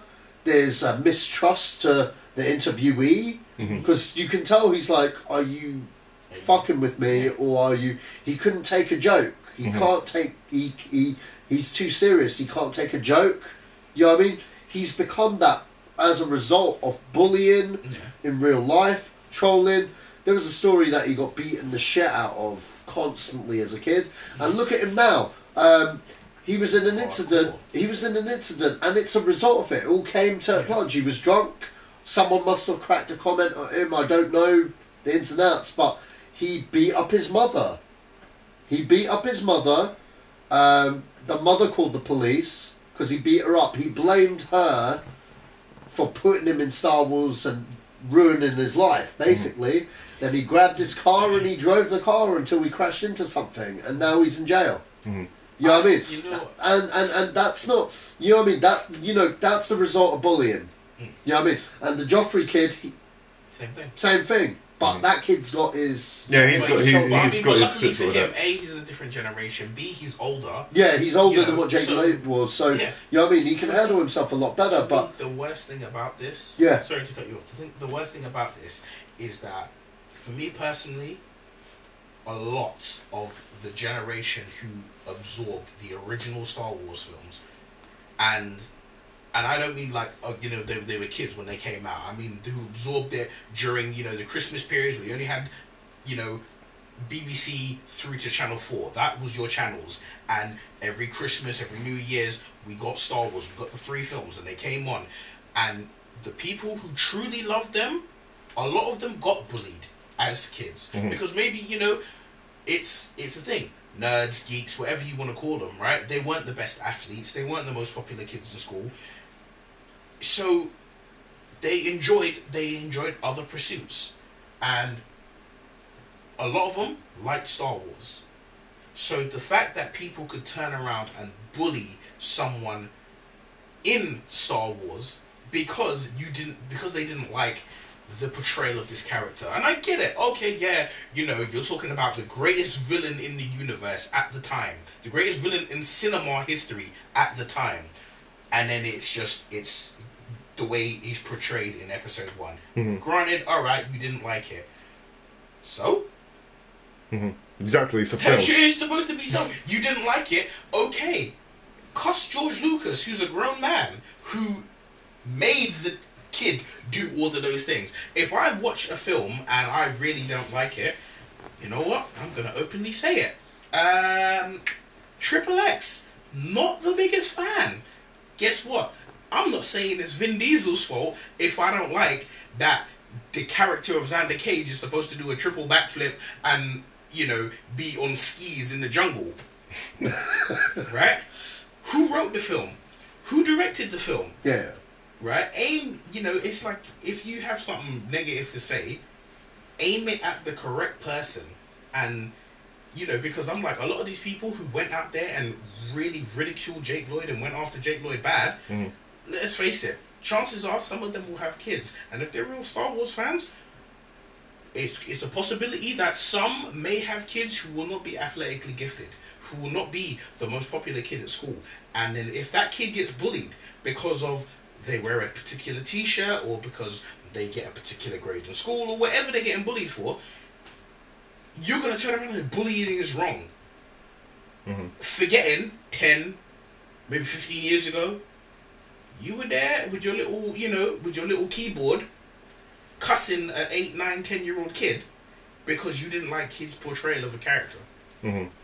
It's not the way it goes. And a character that was in George Lucas's head, and the portrayal of the character that they built up because of what they heard in the original trilogy. Oh, there was Clone Wars happened, and so forth and so forth. So they built something up in their head. They didn't get what they liked. They didn't get what it's the same. We're going to get onto it when we get onto DC, right? But it's the thing of, you have this image in your head of what you believe someone is supposed to be and supposed to do, and everything that you don't see, and then they don't. If it doesn't turn out the way you want, you lose your mind. Well, guess what? You didn't come up with the character. So essentially, you have no say in the portrayal of them when they were a child. To me, personally, I got no... Even though Phantom Menace is what it is, disclaimer here, I got no problem with Jake Lloyd in Phantom Menace. You know why? Because if you turn out to be the biggest villain in the universe, you probably had a troubled childhood. Right? You didn't... It's not all freaking, you know, rainbows and pink clouds. So maybe start him out the way he did. And then, you know what? When do kids really turn into little F-ups? When they become teenagers. Yeah. And what's the next film? Attack of the Clones. Yeah. He was a teenager. He's a right little F-up. Yeah. Right? There you go. There's nothing wrong with Jake Lloyd. You know, my biggest problem with episode 1 is Jar Jar Binks. I got no problems with Jake Lloyd. I never had any problems with Jake Lloyd. I got problems with Jar Jar Binks. Yeah, yeah. I'm not gonna email the actor who played Jar Jar Binks and be like, you know what? I'm sure he got that as well. Yeah, though. I'm guaranteed he got it, but he probably had the saving grace that it's all CG and it's makeup and no one can see his face, so you'd have to look for him. Jake Lloyd, it's him. You know what he looks like, but it shouldn't happen. It should never have happened. Everything that Mark Hamill said is right. Yeah, yeah. I was gonna say, I like Mark Hamill because he just says what he feels. Yeah. So yeah, this is how I feel about it. He doesn't hate the films, but he just hates the way that Star Wars fans treat it. Yeah, and that's the way I feel about sometimes I feel how I feel about Star Wars, that Jesus Christ, these guys are insane. Just some of the people that I've spoken to about Star Wars, that they love those 3 films, original films, so much that they would murder people if it doesn't go their way. If the next films don't go their way. I mean, there's a couple of people I'm not going to name, but my God. On the subject of that, you know what? I have to say this because I've been meaning to say this as a conversation with you, whatever. I reread Star Wars Dark Empire, okay? Recently. Okay, for those that don't know, it's a comic book. Okay, there was a trilogy of these comic books, and it was called Star Wars Dark Empire. The first one, Luke goes to the dark side, kind of thing, for a bit and gets redeemed and shit. And there's clone versions of Emperor Palpatine. And that first comic book, like, I wouldn't want to see that on screen, but it was like, you know what I mean? You got to understand, we had, back in 1993, Star Wars fans just had the Timothy Zahn trilogy of books, which were good books for the time. They're still good books now. They're kind of, you can't do them anymore because, you know, Force Awakens takes a different turn.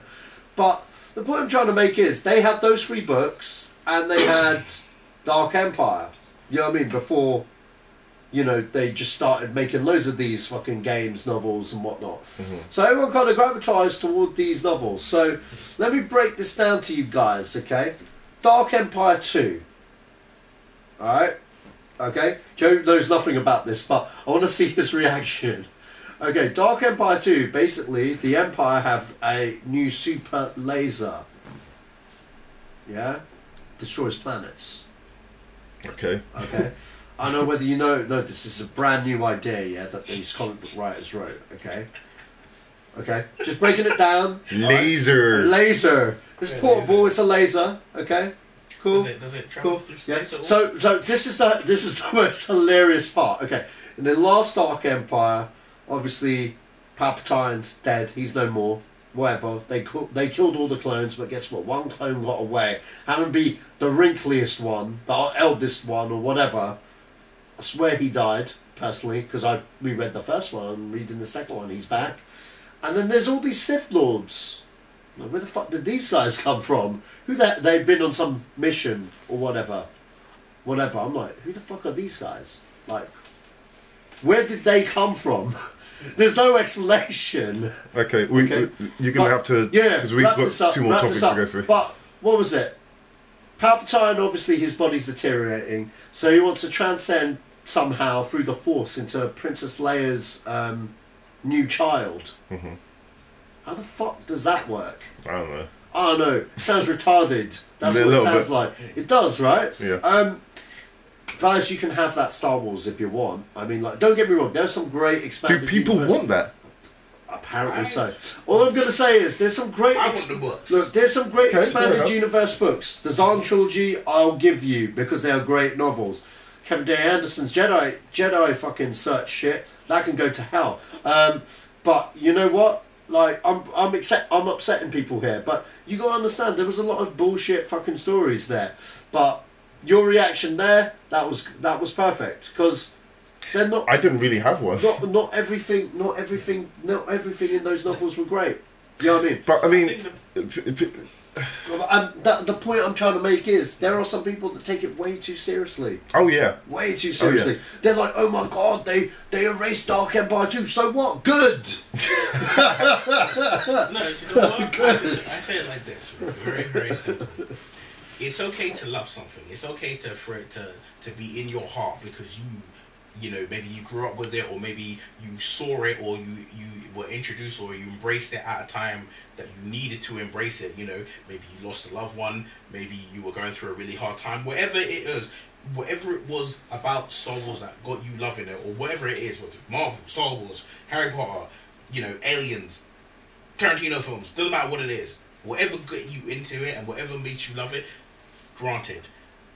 But it's yours for the moment you embrace it. Mm-hmm. It doesn't belong to you because it moves on to the next generation. And you have to remember, there's a whole generation of people who their experience of Star Wars came with episode 1, 2, and 3. Yeah. Now, we could, you know, throw it up and say that's bad parenting if that's your first experience with Star Wars is episodes 1, 2, and 3. Where was your parents when you should have been watching 4, 5, and 6 first? But hey, you get what you get, and you get it when you get it. But at the end of the day, it's not yours. George Lucas created this. So unless your last name is Lucas, your first name is George, and you was around kicking it back in the 70s, you have no say in what happens in Star Wars. Yeah, and I really wouldn't mess with Amanda Lucas because she's an MMA fighter. So you know, just nowadays, his daughter. Yeah. Nowadays, or a kickboxer or something. She you can know, have me. We look at it and it's like, okay, Disney now has control and different writers are doing that and different directors and we're getting anthologies and all of this stuff. But hey, let's face it, none of us fans, you know, maybe 0.01% of us will ever get to influence what happens in an actual Star Wars film, book, comic, TV, whatever, right? Generally, none of us have a say in it. So if you don't like something, mate, tough shit. Yeah. Right? Yeah. And with that, I'm going to swiftly move on to Robin Hood Origins. And okay, so yeah, I know, right? Okay, Robin Hood Origins. The producer of Robin Hood Origins says that this film captures a sense of fun and adventure with a bow and arrow, stunts, and action inspired by John Wick. There's two things that worry me about this, about this entirely. I don't know. Is this the same one that Haz is working on? I'm not too sure. I'm gonna have a look. Well, we should get him on the show though. I will do eventually. Yeah. But I'm gonna get past 50 first before I'm gonna get people on. Anyway, the inspired by John Wick intrigues me, but I'm scared by it. Okay, can I go for it? Go, man. You know what? I know that this show is language is allowed. But oh yeah. Excuse my language. Fuck off, Robin Hood Origins. All right, fuck right off. Fuck off a bridge. Because why? What origin do I need to see? It's Robin Hood. I don't need to see an origin of Robin Hood. What's the origin of what from Russell Crowe's Robin Hood? No. It's just the origin. It's a completely different thing. Because that was supposed to be a trilogy. Because that story that Ridley Scott. Yeah, Ridley Scott did was supposed to be the origin, and then you get to the because the Sheriff of Nottingham wasn't the Sheriff of Nottingham yet. I know that was. And yeah, it was. He came back from the Crusades, and there was a lot going on in England. Yeah. So that was the origin, and there was supposed to be 2 more films, but it didn't it wasn't a good film and it didn't do well. Yeah. Well, so I'm sorry, but look, you know what?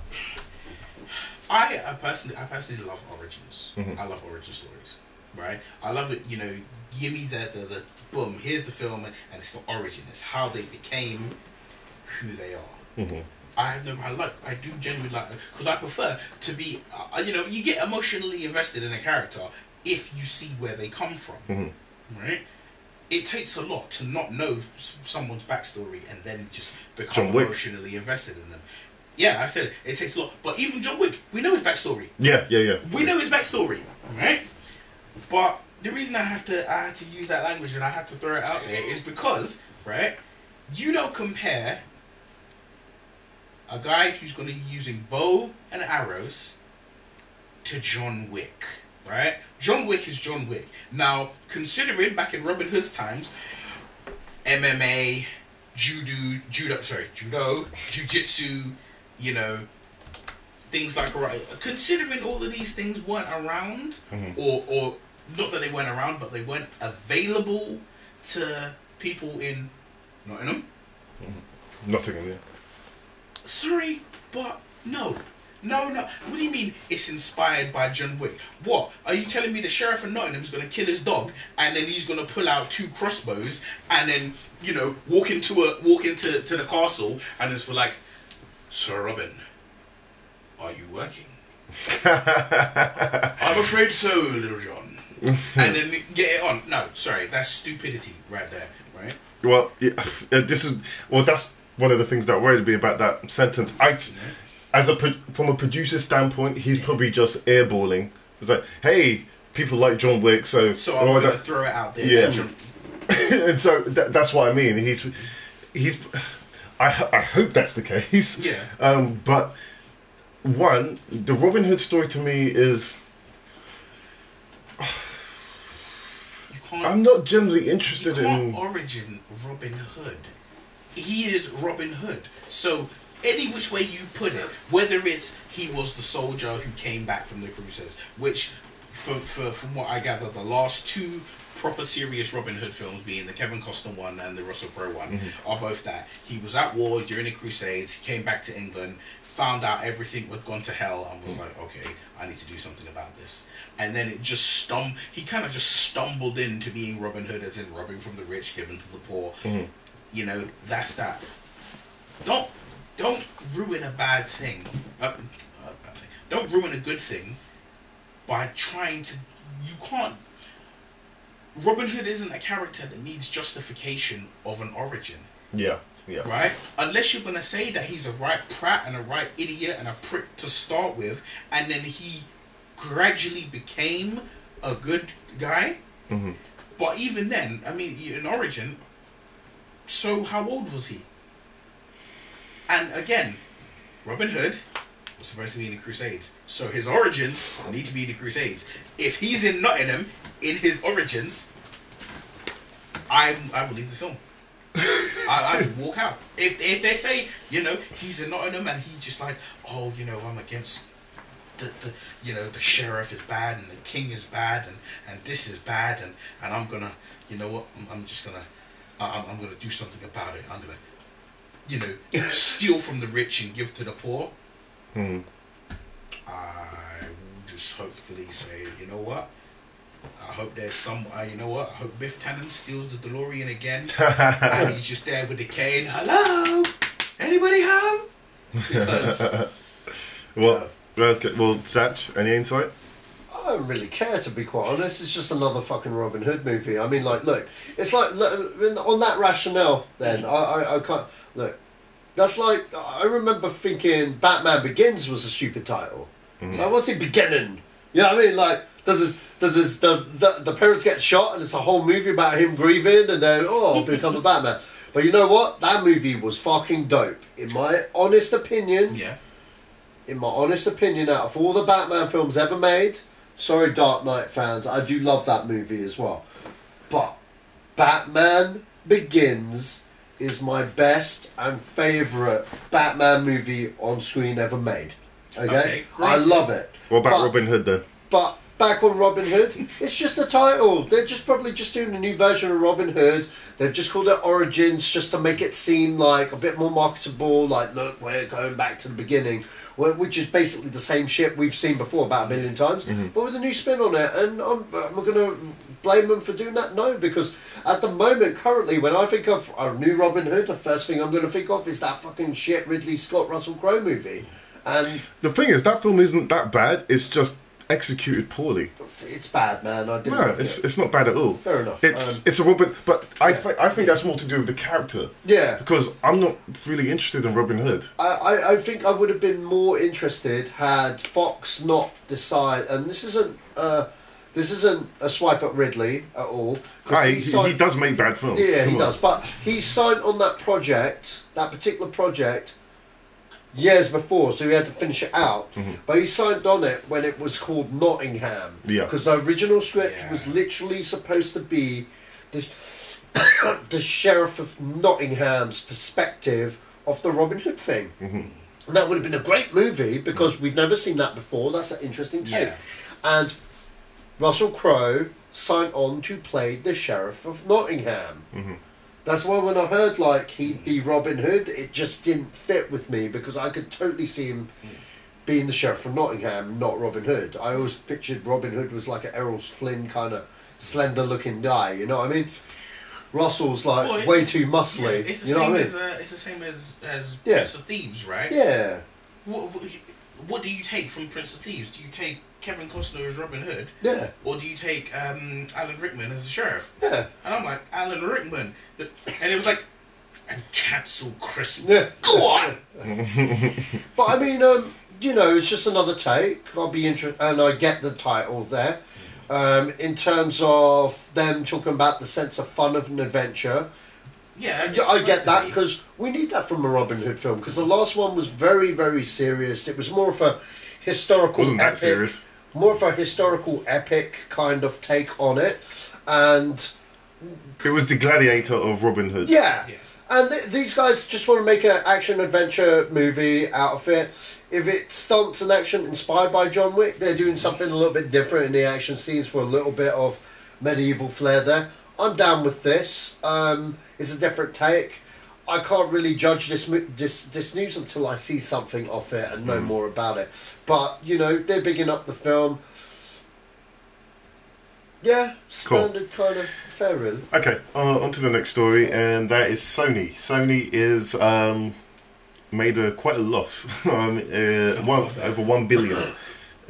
They've made a loss last year in 2016 with interesting decisions for filmmaking, and that ties into the story that Sony wanted to sell the film division, film and TV division. So, where do you think this is going to lead to? Do you think Sony are going to continue to make bad decisions, or do you think Spider-Man: Homecoming will save them a little bit? Personally, I think Homecoming's going to be a big win for them. The MCU films are guaranteed $1 million movie franchise there, with the potential of being a $1 billion franchise. That's proven. Look at the stats raised with the original Iron Man, the original Thor, and original Captain America. Now, Thor and Captain America, if it was any other studio and not Marvel behind them, they wouldn't have got sequels. But Avengers happened, and then those two IPs hit big. Those 4 IPs are $1 billion babies. Okay, they're $1 billion babies, all of them. Iron Man 3, $1 billion baby. Fucking Thor, $1 billion. Captain America 2 and 3, $1 billion franchises. You know what I mean? Because of the Avengers brand. Okay. Spider-Man's now part of the MCU. The King has returned back to the throne. Okay, he is the flagship Marvel character. He's back where he belongs. This isn't going to be a $1 billion movie because it's the first one out the bag. I disagree. You reckon? Yeah. I'm going to go... The reason why I'm being cautious is because mass audiences haven't clocked on yet. Even though that trailer's out, there's still that stigma of like, another Spider-Man, what the fuck? And you got to understand, the casuals are the people that are going to go see it. Us fanboys are going to be there no matter what. I'm the biggest Spider-Man. Tony Stark in it. As long as you got, he's bankable. And that's the gold card move. But either way, Spider-Man, if what I've heard online is true, turns out to be true, this is their billion-dollar franchise, because you know what they need to do? They need to follow up Spider-Man with a Homecoming sequel ASAP. They need to plant the seeds like Harry Potter. That's the only franchise where I would pay $1 to see one every year, to see him go through high school. You know what I mean? Because that's how you deal with Spider-Man, okay? And Marvel know this. Marvel know this. All eyes is on that, okay? In terms of Sony and them selling off their film division, well, sorry guys, you panicked hard, okay? And your big fail was this little IP you had called fucking Ghostbusters. Fucking Ghostbusters? Yeah, just fucking Ghostbusters. Seriously, they fucking screwed the pooch on that. I don't know what fucking, what was the producer called? That was the CEO of the time, the woman? Oh, I can't remember her name. But I know who you're talking about. Yeah. Anyway, I don't know what fucking crazy shit she be smoking, but here's the thing. Ghostbusters 3, I think without a shadow of doubt, even though they would have been old people and whatnot, people wanted that. You know what I mean? That's all people wanted throughout the fucking 90s, was Ghostbusters 3. You know what I mean? And you know what? I think just before Ghostbusters became a reality that they were going to make a third one, because they were having serious talks, but Bill Murray didn't want to do it. Fair enough, if Bill Murray didn't want to do it, then don't fucking do it. Or do something that incorporates who you got. You know what I mean? To a degree. But the thing is, regardless of whether they made it or not, whether it would have been good or bad, they went and did something different. I had nothing against doing that. But they alienated all the original fans. You know what I mean? They alienated the original fans. Is it a bad movie? I don't think it's as bad as... Amy Pascal. Amy Pascal. Seriously, you don't know shit about Spider-Man. It's evident. I've got 3 movies to prove that shit. Okay? Starting with Spider-Man 3 and the fucking less than amazing Spider-Mans. What the hell are you thinking about when it came to fucking Ghostbusters? Fucking, all of a sudden, it's a women cast? All of a sudden, it's like... Oh, man, seriously. They just fucked off. You know what? It's like, you're in it to make money. First thing you don't piss off the loyal fans that have been there from day one. You know what I mean? Don't do that with any franchise. You know what I mean? And then she wanted to do a fucking Men in Black fucking crossover with Jump Street. What thinking is that? What batshit crazy bullshit is that? I know those films aren't happening because Tim Rothman managed to come in and just go, yeah, that sounds like bullshit. I know what happened to AVP. I was responsible for that. I'll give one thing to Rothman, okay? One thing, and I never praise that man's name because of the bullshit he pulled at Fox. He turned around and was like, okay, well, good, Marvel have Spider-Man, because I clearly don't know shit about superhero movies. He owned up. You know what I mean? He owned up. And you know, he's concentrated on Bad Boys and all the action movie franchises they got. Here's the thing, this is what Sony need to do. They need to fucking get a game plan. They need to go, okay, look, Broccoli's, yes, Barbara Broccoli, listen up. Don't go back to fucking whoever else gives you the biggest offer. We'll give you whatever the fuck you want for James Bond. We need franchises. James Bond is going to set us afloat every other fucking year. Marvel, here's Spider-Man. Go make us money. We're not going to give you fucking creative control because, you know, 10 IPs say you know what you're doing. You know what I mean? Marvel have to make, I don't know, 8 bad duds for them to be in fucking jail. They're not going anywhere soon. You know what I mean? And also, most importantly, just fucking concentrate on those core franchises that they have and give them to the correct people and don't make bonehead decisions. You know, fair enough, yeah. I think the Marvel Universe have a big enough voice for what should go on with Spider-Man, okay? And it's in space fans. In terms of James Bond, that's what I would do because that's a fucking no-brainer. Oh, we're done with our Sony contract, we're going to go there. You know what, Sony, you need to get your checkbook and get James Bond. If you let James Bond fly off to another studio, you're idiots. You know what I mean? You need to get your big heavy hitters and then start making good decisions. Men in Black as well. Men in Black is a franchise, okay? No matter how good or bad you thought 2 or 3 was, that's a franchise, a very profitable one. Sign Will Smith up. You know what I mean? Sign him up. Retire Tommy Lee Jones because he doesn't want to be there.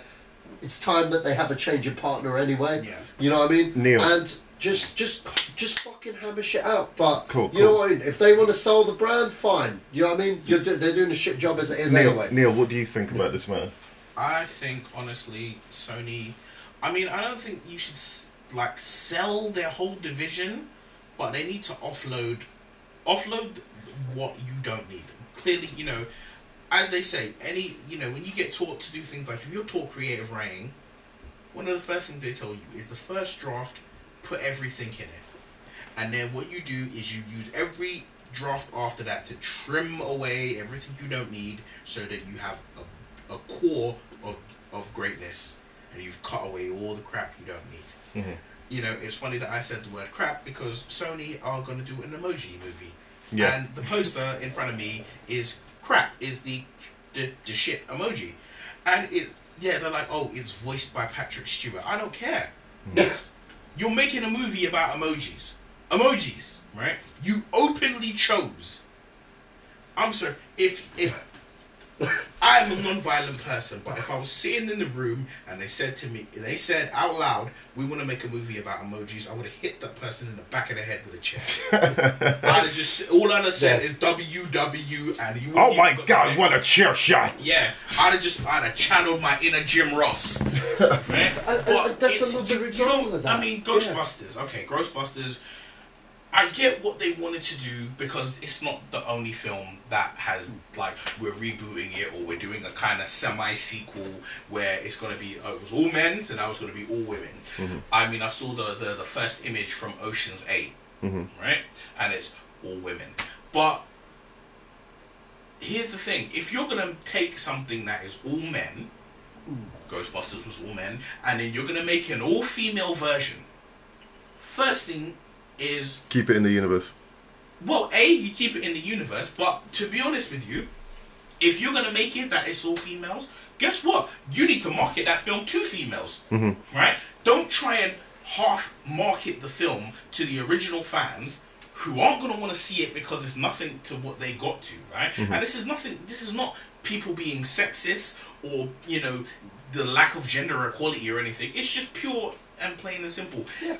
You know, if they made, alright, they've got a film Bridesmaids, and Bridesmaids was the film. It was there, and it was out, and, I'm sure a lot of women loved it, I'm sure a lot of men loved it, but it was aimed at women.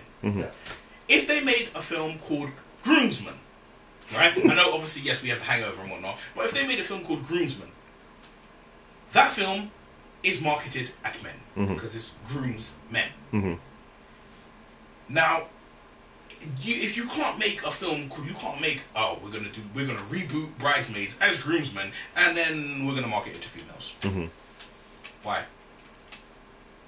Yeah, I guess. What's the point? It's right. Sony have just that Amy Pascal and there's another person. It's not just her, right? Tim Rothman, right? But the two of them, and the thing is, really and truly, their hit came long before Ghostbusters. Do you know when their hit came?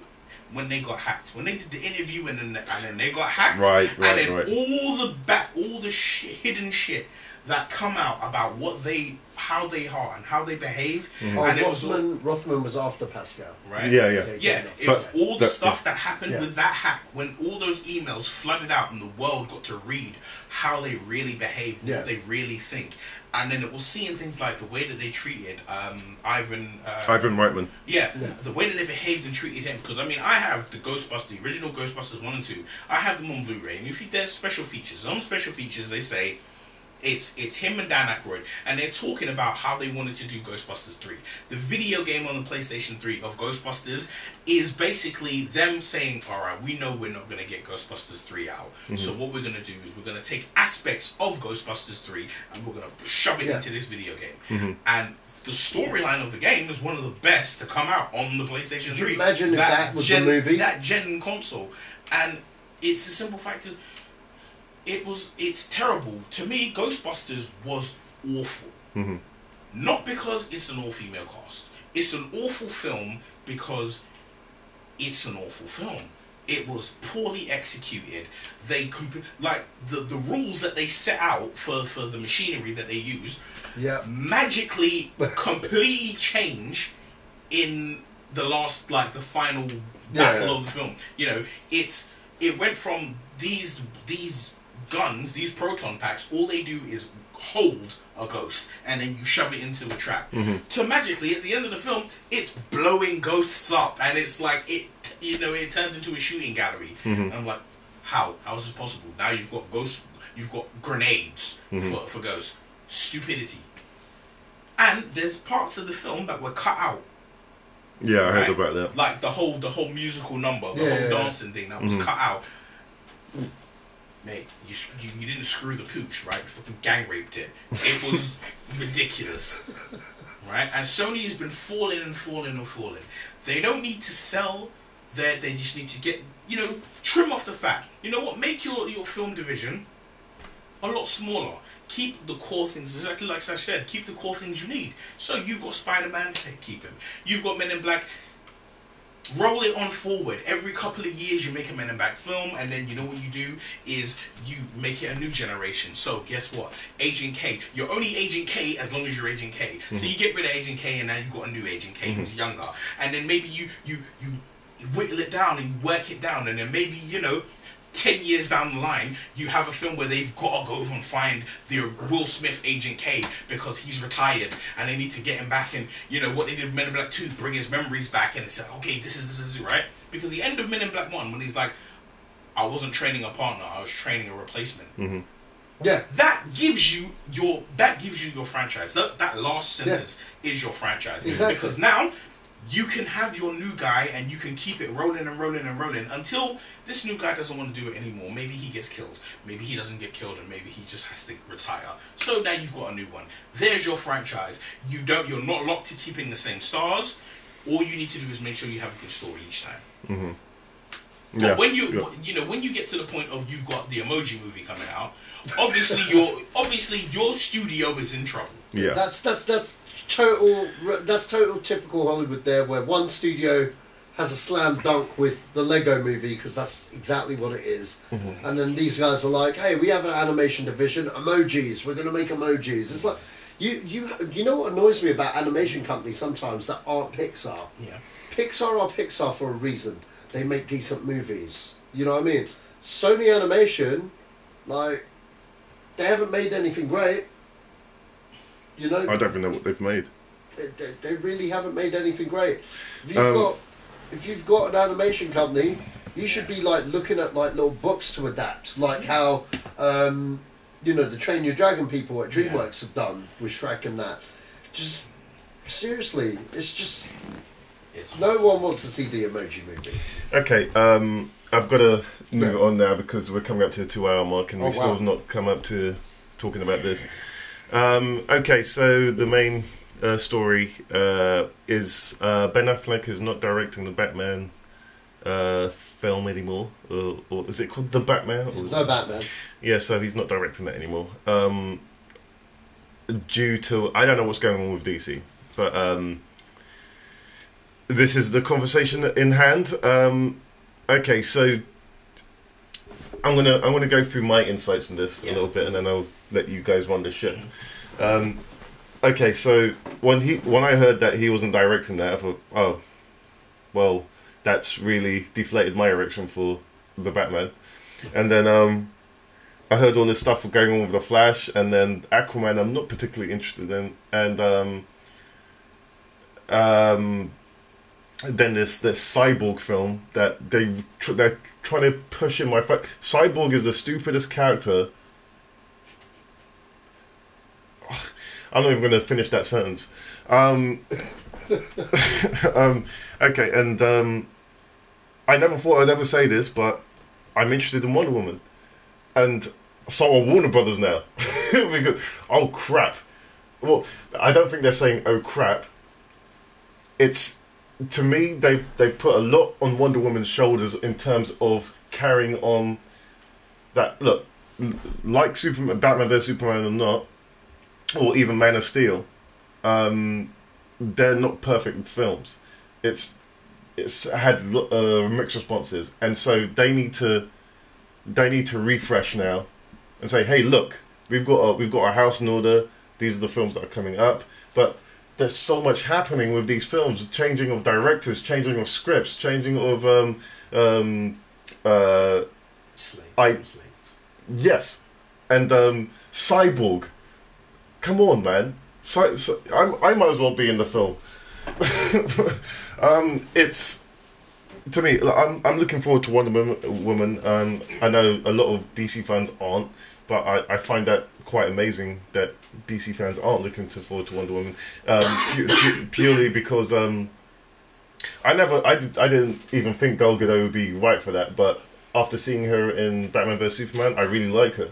There's a little part about it that I really liked. It's when she had that lasso, yeah, and she was trying to get Abomination or whatever you call that thing. Yeah. So I just refuse to call that thing Doomsday. And she Doomsday was more powerful than her, and he was throwing her about a little bit, and she was just laughing. So it was the way she laughed that. It's when he hit her and she slid across the floor. Yes. And she picked up her sword, and she was just like, "Yeah, this is what a battle's supposed to be like." Yeah, and that's what I like. That's what I liked. It was that little bit that okay, yeah. I'm looking forward to seeing her as Wonder Woman in a for a longer set. Yeah. Now, and what was the film after that? Justice JLA. Oh no, Suicide Squad. No. So what's after Wonder Woman this year? JLA. Okay. So the Justice League, and I for one don't care about Superman. It's like the whole Optimus Prime thing. You kill off Optimus Prime, you keep him dead. Keep him dead till like 5 or 6 films later, then bring him back. They more or less killed him in the same film, spoilers, and brought him back in the same film. Not visually, but there was an aspect of him. Yeah. So he's not dead then. And there's artwork of him all over the internet being in JLA, and that's off to you guys now. I'm ushering on to you, Neil. Okay, first thing, I'm going to openly say this, right? To me, personally, there is a vendetta against DC. Right? Flat out, there is a vendetta. Because, I'm sorry, but there are so many people who are like, oh, Snyder's terrible. Snyder makes all bad films. Snyder's this, Snyder's that, Snyder's horrible. He can't direct the films. Kiss my ass, you were there with your dick in your hand, stroking it when you were watching 300. So don't tell me he can't make a good film, right? He can make good films, but you know what? There's so much hatred for him, and there's a vendetta against him. There's a vendetta against DC Comics. That's what it is. Because you know what? Alright, people don't like Man of Steel. What's wrong with Man of Steel? Break it down to me and tell me what's wrong with Man of Steel. Right? I'm not even gonna. I want to know. I want people to tell me what's wrong with Man of Steel. Because generally, there ain't much wrong with it. It's not your Christopher Reeve Superman. For the most part, it's not the comic book Superman that people grew up with in the 90s. But you know what? This is the Superman of today. Superman is always known as the man of tomorrow. This is that Superman. We are in tomorrow, and this is the Superman. Because guess what? You know, Mr. Eat your greens and saving the cat out the tree and then giving it to someone, and then it's just like, make sure you eat your Brussels sprouts and then flying off. No, that's not the Superman that we need to see, right? We don't live in that kind of world anymore. We live in a more serious, more cynical world. So we need a Superman who fits in that world. Man of Steel delivered that, right? Oh, what is it? Oh, you didn't like the way Krypton was. It's an alien planet. What's your problem with it? Oh, you don't like what? Okay, there's always going to be little tiny bits here and there that people don't like. So there's nothing wrong with Man of Steel. It's just it's the Superman that people aren't used to, right? Or it's the everybody wants to, obviously everyone does it. You look at the past with fond memories, right? Not everything in the past was great. World War II's in the past too. Remember that, right? The future is scary, I get it. So, but there's nothing wrong with Man of Steel. Batman versus Superman. To me, I'm sorry, you know what? The standard version, because you gotta break it down. The standard version, it has plot holes, it has big issues. Cool. They were rectified in the Ultimate version. I know, yes, to watch a film that's already 2 hours plus and then add half an hour on top of it is not. It's not. You know, it's a tough. You know, tough thing to watch a film you didn't like again. But if you can sit through it, you'll see that a lot of the issues you have get rectified. The only issue that I couldn't rectify with Man of Steel 2 or with BVS was Martha. How that situation happened. But to me, sorry, that was just bad writing. It's not bad directing, it's bad writing, right? Because the scene had to be written first. So that's that. But you know what? I can move beyond that, because the whole reason Batman is Batman is because of what happened to his parents. His parents were murdered. His mother's name is Martha. Now, I'm not saying that if he was openly ready to stab Superman with the kryptonite spear, that he's gonna suddenly stop and then be like, I'm your best friend now, you know, you're Buzz and I'm Woody. You know, I get it. Okay, maybe he's not gonna be super cool with that, but if the whole reason that you are doing something as outlandish as being Batman comes into effect, where you're like, wait a minute, you know, if that gets brought back to you, the whole reason, even just part of it comes back to your mind, maybe it don't stop you, but you hesitate, right? That's just normal human nature. You're gonna hesitate. So the Martha thing, I can, yeah, difficult as it may be, it's a hard hurdle to get over, but I can get over it. Then, okay, so we've got, oh, but there's so many characters in it, and we did it, right? Marvel. And this is another reason why people don't like DC, why the vendetta is there. It's because people got blessed with Marvel. You got blessed in having Iron Man, and then it's just about Iron Man. And then the end of it gives you a little hint of something. You got blessed, Incredible Hulk. It's just about Incredible Hulk, and then there's a little something. And then you got blessed with Iron Man 2, where suddenly, now you're getting told that there's a little bit more to this than just that. Then you got Thor, and it was like there's a little bit more. Then you got Captain America again, and there's a little bit. You got blessed with the fact that you got introduced to everyone you need to see individually. You got enough time to emotionally invest in these characters, and then you got them all together, right? If DC did that, guess what? Everybody, oh, you're just copying Marvel. I don't really need to see it. So that would be the complaint. You do something different. Oh, it's not like Marvel because Marvel did it this way. Then there's a complaint. There's always going to be a complaint. But you know what? We discussed this earlier when we were talking about another film. I think it was The Aliens. When we were talking about Ridley Scott. So if you have your destination, if you have the road, if you've planned your route, don't deviate your course because people are whining and crying and moaning. Unfortunately, it seems like Warner Brothers are very, very nervous because they know it's such a big deal to try and catch up with Marvel, who's been doing their business since, what was it, 2008? Yeah. You know, from 2008. Guess what? A year from now, so next year is 10 years. Marvel's been running it 10 years.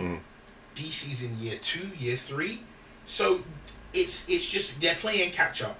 And with everybody moaning and sulking and whining, yes. Okay. I still reckon. I'm just going to add a little small thing to this. I still reckon if they want to, okay, and I know Christopher Nolan's precious about his Dark Knight trilogy, but hold on. If they jumped off from that universe and Superman had just revealed himself after the Dark Knight Rises, they would have saved themselves so much trouble. They could have kept that universe, that whole universe, because they'll be coming off publicly well-received films, and they could have continued with whatever they wanted. They could have brought in the Flash later on. They could have done all those things after the Dark Knight Rises is ground zero, and then Superman reveals himself to the world. Boom, and then we would have seen that film Man of Steel, which we would get the whole story of how he reveals himself. And so that would if I was Warner Brothers, that's the way I would have planned it. Yeah, that's great, Christopher Nolan. You want it to yourself, but no, we own Batman, this is the way it's going to happen. And if they want to form that roadmap, they could have brought in all the mystical stuff later on, because the Dark Knight's very grounded. The Dark Knight trilogy is very grounded. They could have just gone from that. As soon as you introduce Superman, that already brings in an element to it. So, whoa, this being has just come out from nowhere. Who is he? What's his name? And just like in the original Christopher Reeve Superman, when he reveals himself, so who is he? What's his name? Where does he come from? What's he about? That's what that whole Man of Steel film could have been about. That, and that's it's. I don't know how you. Anyway, I'll be straight. I'm straight honest. I know what you're gonna say. I have no problem. I know exactly what you're with gonna the say. Dark Knight trilogy as films. I like the Dark Knight trilogy. I own them on Blu-ray, right? Yeah. Not DVD, Blu-ray, right? When you get into the Blu-ray section, you're getting big business now, right? Yeah, yeah. But I hate the Dark Knight trilogy because people use that. They utilize the Dark Knight trilogy as like their staple of like they set the bar at not all superheroes, but they set the bar of most superhero films, especially obviously Batman and DC, off the Dark Knight trilogy. They are not Batman films. You could have called them something else, had a different costume, and them films would still be as great as they are. But guess what? They're not. They are not Batman films. The only one of them that is Batman Begins. Yeah. That is a Batman film. Dark Knight Rises are good thrillers. You know, they've got a bit of the eccentric billionaire who's really in good shape. But let's face it, they're not what I want to see. Because you know what? Let's break it down like this. In BVS, in Batman vs Superman, Batman's been being Batman 20 years and he's in good shape. He's strong, yeah. He's got scarring. He's been through the wars and whatnot. But he's good, solid Batman. He's what you expect from a 20-year veteran. Mr. Nolan made these fantastic films, but his Batman, what, a year and a half, and my guy's gone grey, needs a walking stick, knees is all shut to hell. I'm sorry, what, did you get injured in practice? Right? Ben Affleck Batman, that man went to 2 World Cups, 2 European leg finals. Man's got the winners medal, the runners up medal. Man got knocked out in the first round. He's done it all. And this other Batman, this so-called Batman, is, okay, so your parents die, and that motivates you to become Batman, but then your girlfriend dies, and that motivates you to quit. Or, I'm sorry, not your girlfriend, the girl who friend-zoned you dies, and you quit. And you quit because you thought there was a chance that it was going to be you, that you were going to be the guy, that she was going to pluck you from the friend zone. Get out. Right? Jump off that tower that you're sitting in at the end of Dark Knight. Jump off that tower, mate. Because you're not Batman. Fair enough, man. Fair enough. It's like every aspect, every way that you spin it. And again, I said, there's a lot of things. There's nothing wrong with the DC slate. Alright, Ben Affleck not directing Batman. To me, that's a big loss. Because Ben Affleck, as a filmmaker, doesn't really make poor films. No. You're looking at Argo. You're looking at The Town. Right? Some people don't like it. I personally love it. You're looking at Live by Night. Yeah. Right? Gone Baby Gone. Right? No, wasn't that his brother? No, his brother was in it, but he directed it. Well, there you go. Yeah. Gone Baby Gone. Right? You're looking at that. So, it's a loss. It's a heavy loss that he's not in, but it's not such a heavy loss that, it's a battle lost. It's not the war lost. Right?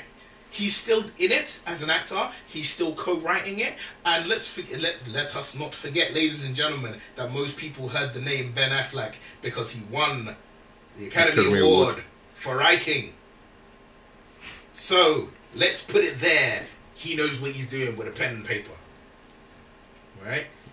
So, we don't have much to worry about. The DC slate of films, to me, like I said, and I feel it's a vendetta because people are either comparing it to Marvel, which has had, a 5, 6, 7 year head start, and you've been spoiled with it. And what I did was, when I was on my way here, I watched the trailer for Avengers again, right? And when I watched the trailer, you know what I noticed? And I watched other Marvel trailers. A lot of them, like Iron Man especially, and Avengers 1, they are your present day, get the juices flowing type of action film, right? They've got the hard rock music playing, whether it's the AC/DC for the Iron Man trailers, or whether it's I think it's Nine Inch Nails, right? You know, it's that good hard, that solid guitar riff. It's that solid guy going in there. You're seeing all these explosions, all this great actions. All we've had so far is the teaser trailer that Zack Snyder just kind of threw together and flung out for the people who were at Comic-Con. That's what we've had of Justice League. And yes, okay, it's got, I think it's the White Stripes. It's got their music in there. But, it's not your hardcore AC/DC, just like everybody, you get charged when you hear that music. I don't think you need that. No, but my thing is this. There's a certain expectation from Marvel, and because people aren't getting that expectation when they see DC, they're kind of shunning it and they're looking away from it. And then people are like, oh, Zack Snyder's the problem. And then it's this vendetta of, Wonder Woman comes out this year, and they'll be like, insiders are calling it a horrible mess. Why is it a horrible mess? I'm sorry, the film don't come out for the next, 2-3 months, right? Yeah, at least that. Right. I think it's May. It's May, it comes out, so that's a couple of months away, right? Yeah. Why am I hearing it's a disjointed mess now, right? And I've said this before, like, even when I was here, I've said it before, that when you look at the Marvel films, and you look at the DC films, they do line up. They line up the way that they're kind of supposed to. So it's Wonder Woman is your amalgamation of Thor and Captain America 1. Both of them, right? Because it's the Thor aspect of the demigod and the kind of mystical eras of it, and then it's the and then it's the what's his name? It's the Captain America thing because it's set way back in the day during, I think it's World War One. It's set way back. It's in the past. It's not present. It's not going to be present day. All the things that you're used to, or the modern comforts that you're used to, aren't going to be present. And a lot of people forget, when Marvel were doing their phase 1, people were absolutely shitting all over Captain America. Yeah. Me, I love Captain America 1, love Captain America 2, love Captain America 3. But people were shitting all over it, and it's like, why? Oh, it was so cliched. It's set in the 1940s. You live in 2000 and, what year did it come out? 2010? 2011? No, 2011. It was 11. Yeah. Because the next film was Avengers. 10 or 11, yeah. Yeah, it was 2011, right? So, it's looking at it and it's just like, the film is this, the film is that, and it's like, you've got people going mad and going X, Y, and Z and all making all these noises and whining and crying about it. And I'm like, chill out, alright? Chill out.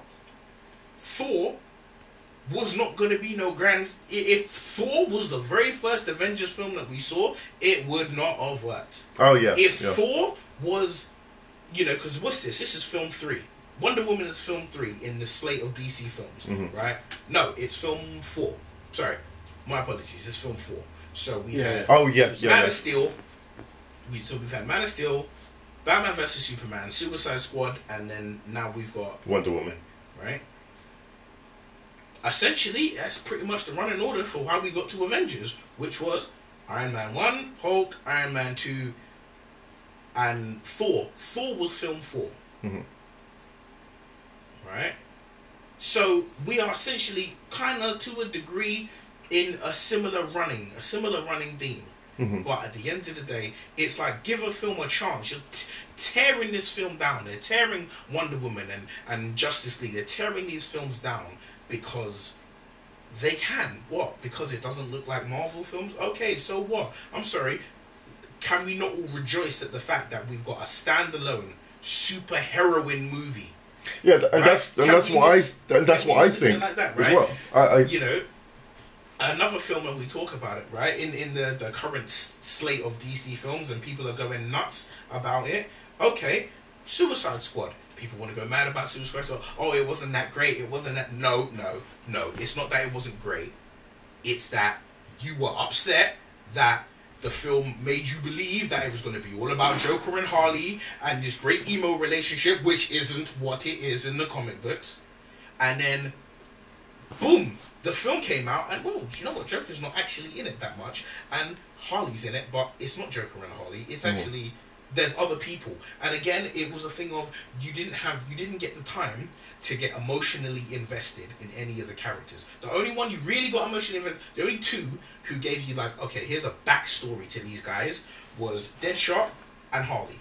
Those were the only two where you kind of got a backstory to them, and it was like, right, okay, there's something more to them than to everyone else. Somebody please tell me what they really grasped. The average person tell me what they grasped from Katana. What did they grasp from Captain Boomerang? What did they grasp from Killer Croc? Right? Nothing. Hardly anything. If you don't know the comics and you weren't really paying attention to the films, then you didn't see anything you liked. So, you know, granted, people are like, oh, it's not great, it's not that great. Oh, I didn't really like it because it was that. Oh, it was lost. And I think one thing that DC are doing that's not helping themselves is this thing of getting these really good directors to make their films.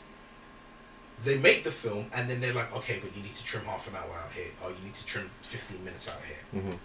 Because you're telling these people to do this, and then they're like, you gave me permission to make a whole film, and I've made a whole film, and now you're telling me I need to trim it down so that you can sell more popcorn. You know, so that is, it's not a great thing, but yeah, I mean, theaters owners and film studios have a interesting life with each other. Yeah. I would like to hear what Sach has to say about this now, because I know this is going to be a runner. What was the Ben Affleck leaving Batman? Yeah, and the whole DC universe as a director. Yeah. And okay, right. I thought we were just talking about Ben Affleck leaving, but it's the whole DCU as a whole as well. Yeah. So it's a little bit of a double-edged sword. Well, this is what I've got to say about Ben Affleck. You were the chosen one! You know? He was the chosen one who's supposed to destroy the Sith, not join them. Seriously, man. Like, it's leaving it all in darkness, you know? Just like, seriously, man. You know what? Complete polar opposites here. Like, I didn't mind Man of Steel. I didn't hate it. But I actually quite enjoyed Suicide Squad, which is, you know, a lot of people didn't like it, but I didn't. I thought it was entertaining. I had lower expectations going into Suicide Squad. When I watched it, I enjoyed it. I enjoyed it so much I saw it twice. You know, I think it's a good, solid blockbuster kind of fare. You know, but you know, and it more than convinced me that Ben Affleck is Batman. You know what I mean? Because if there's one thing that I liked from BVS was Ben Affleck's Batman. Outside of Ben Affleck's Batman, that is officially one of the worst comic book movies I've ever seen in my life. I'd rather watch Batman and Robin with Arnold Schwarzenegger and the cheesy lines and the back card, because at least that film had tone. At least that film had, you know what I mean, a cohesive beginning, middle, end aspect.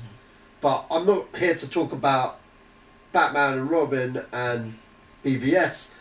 Ben Affleck leaving is just fucking. That's just crippled me a little bit. I'm done with the DC universe. Really, that was the one film I was really looking forward to. You know, Affleck said himself that you know, if the script is not ready or where he wants it to be, then he's not directing.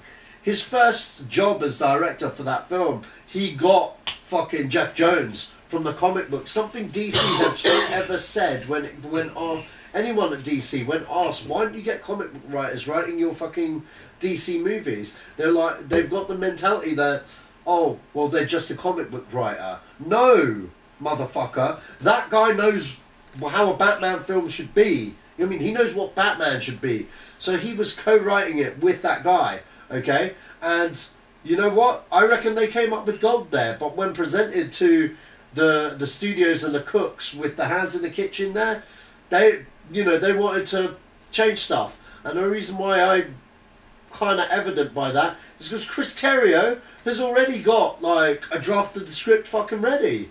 Okay, he wasn't attached to write that script until about 3 days ago. They're like, yeah, we've brought him in as a writer. He's been writing it, his version for a little bit now. So when the fuck did he start? Why are we hearing this movie now? So obviously, Warner's didn't like what Affleck and Jeff Jones were cooking. Okay, and you know what? I was hearing Black Mass. I was hearing fucking Deadshot and fucking who else is in there? Deathstroke as well. Deathstroke was the villain. And you know what? I want to see that Batman. Alright? I want to see that Batman. Everyone wants to see that Batman. Chris Terrio? Fuck that brer. He's writing Justice League. He wrote BVS. He needs to get out. He needs to go. Don't like that guy. Martha.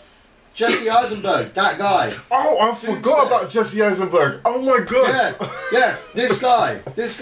They got this guy. They got this guy. You can't. Sorry, Jesse Eisenberg. Anyway, you can't defend Jesse Eisenberg. Either way, give me my sweets. All I'm gonna say is all hope for this movie, for me personally, is lost. I can't defend it. I can't defend it. You know what? Good on Ben Affleck for sticking to his principles and moving away. Cool. I hope he does not give up the bat, because that's the rumours that are going on, that he's fucked off that much that he wants to give up being Batman. No, stay as Batman. You're great. You know what I mean? He's the one ace in the hole. And you don't fuck off your star fucking player here, Warners. What's going on? Look, Zack Snyder's not the problem with the DCU. Watchmen, 300, parts of Man of Steel can contest to that. You know what I mean? The problem with it are all the fucking cooks in the kitchen. Nolan, fucking his people involved. Get them the fuck out. They had their chance. They need to go. Fucking the lunatic that owns the Superman rights. Fucking John Peters needs to go. What was fucking Batman doing with a trench coat in those fucking dream sequences? Yeah, but no. Hold on a minute. Makes no sense. It doesn't matter. The trench coat doesn't matter. Yeah. I don't think it does anyway, because it's a dream. Well, it didn't ruin it for me, if he was wearing a trench coat or not. I don't think that's that. Man put Superman's guards in there. To be honest, I'll put you in regards to that trench coat thing. Do you know what? If you go far enough back with the history of comic books, and I mean seriously going far back, right? You think that was a nod? Well, I think it was an unintentional nod, because the reason, one of the core reasons that superheroes generally have capes is because superhero comics came directly after Detective Comics. And Detective Comics were things like The Shadow, and all of these pulp magazine things, and all of those detectives wore trench coats, right? Yeah, a trench coat was their staple. The trench coat, the fedora, that's the way that they dressed. Those were the staples. And when moving it forward, you had to basically have the circus strongman, which is why generally when superheroes popped up, they had the freaking granny pants on in the front. But the reason they had capes was because it was like, oh, we need to do something to draw the detective crowd in. Right. Right? Now with Superman, a cape looks great because he's flying. Yeah. With Batman, he doesn't fly. So what's the cape for? The cape is the nod to the detectives. So the trench coat. So, and if you notice, the Batman outfit he's wearing in that desert, he ain't got no cape. So, boom, trench coat. Okay, that's all well and good, but it looks fucking dumb in the fucking movie. It doesn't. I thought it looked dumb. Anyway, it doesn't. It's just a coat. Yeah. Why would Batman... Anyway, either way. Why would Batman be Batman? Anyway, don't matter. John Peters got his fucking Superman guards. Fuck John Peters. He needs to leave. We need to get these waste men out of these movies making dumb decisions, okay? Seriously. Just fucking... like you said earlier, Ben Affleck has an Oscar for fucking script writing. Look at that fucking Oscar, Warner Brothers. You guys are doing a bad, dumb move, okay? Now, look. I reckon if Live by Night did not make $20 million, you know what I mean, worldwide, we wouldn't be having this problem. You know what I mean? They're obviously afraid. The cage has been rattled at the big wigs at Warner's going, shit, we're giving this guy a $200 million franchise. Now we need to rethink this. That's what's going on there. And this shit scares me. I mean, he's still on board as a writer, producer, and obviously they've got a draft of the script ready. And obviously they're using some of that script, but Chris Terrier's about to fuck shit up, son. Okay, I'm calling it now. You know, I don't know. In terms of DCU as a thing, you know what? The reason why Marvel works is Kevin Feige has a plan. Warner Brothers do not have a plan. Okay, they keep changing. One. No, they don't. No, they had a plan when they first. I would say they had a plan. The reason I said that they had a plan when they got Man of Steel in was because you don't add Lex Corp, you don't add Wayne Enterprises, Wayne Corp, Wayne Tech. You don't add those things to your final finished film. You don't add them unless you have a plan. They hadn't announced Justice League yet. Avengers. No, I'm not talking about. I'm not talking about Justice League, right? Yeah. I'm just talking about. They knew that. It was like they were following on from the model that Marvel set. So they were like, okay, boom, we're going to give you Superman. And then boom, we're definitely going to give you Batman straight after that. Oh, yeah, of course. But the problem they have isn't that they don't have a plan. Because, I mean, there's things that I've... There is no clear shit here. Here's the problem is, it's not that they didn't have a plan. The problem is they bow to public pressure. They bow to the fact that people who people who are still, regardless of what they say, are gonna go to the cinema and see these films, are whining, oh, I didn't like this, oh, I didn't like that. I'm like, mate, Arnold Schwarzenegger was Mr. Freeze. Your ass was in the cinema watching it. Yeah. You know, but like, let's keep it down, right? Oh, Heath Ledger was the Joker. Everybody's like, oh, it was so amazing and he's the greatest, and I'm not speaking ill of the dead, but let's face it, the most major thing he was in prior to The Dark Knight was Brokeback Mountain, right? Yeah. What was it about Brokeback Mountain that made anybody think this guy would be the best Joker there is? Wasn't, right? Probably screen test. There was nothing. Probably a screen test of whatever he did for Nolan and the casting directors. But see, that's the thing, is did he have a screen test? Yeah, he had a screen test. Right? Yeah, I would love to see that screen test because to me, I'm like, you chose this man to be the Joker, and the biggest thing, the thing that the immediately when you get told this person is going to be in this role, you go back to their most famous role. Yeah. Not even necessarily their last role. Yeah. You go back to the most famous thing they've done. And then when you went back and it was like Heath Ledger, I was very, very hesitant because I was like, oh, I think everyone was. Yeah. I'm like, you're telling me this is the 10 things I hate about you guy, this is the Brokeback Mountain guy, this is the Knight's Tale guy. No. You're not picking right. You're not picking right. I need someone with depth. I need the Edward Norton guy. I need that type of guy for The Dark Knight. And you know what? It was completely wrong.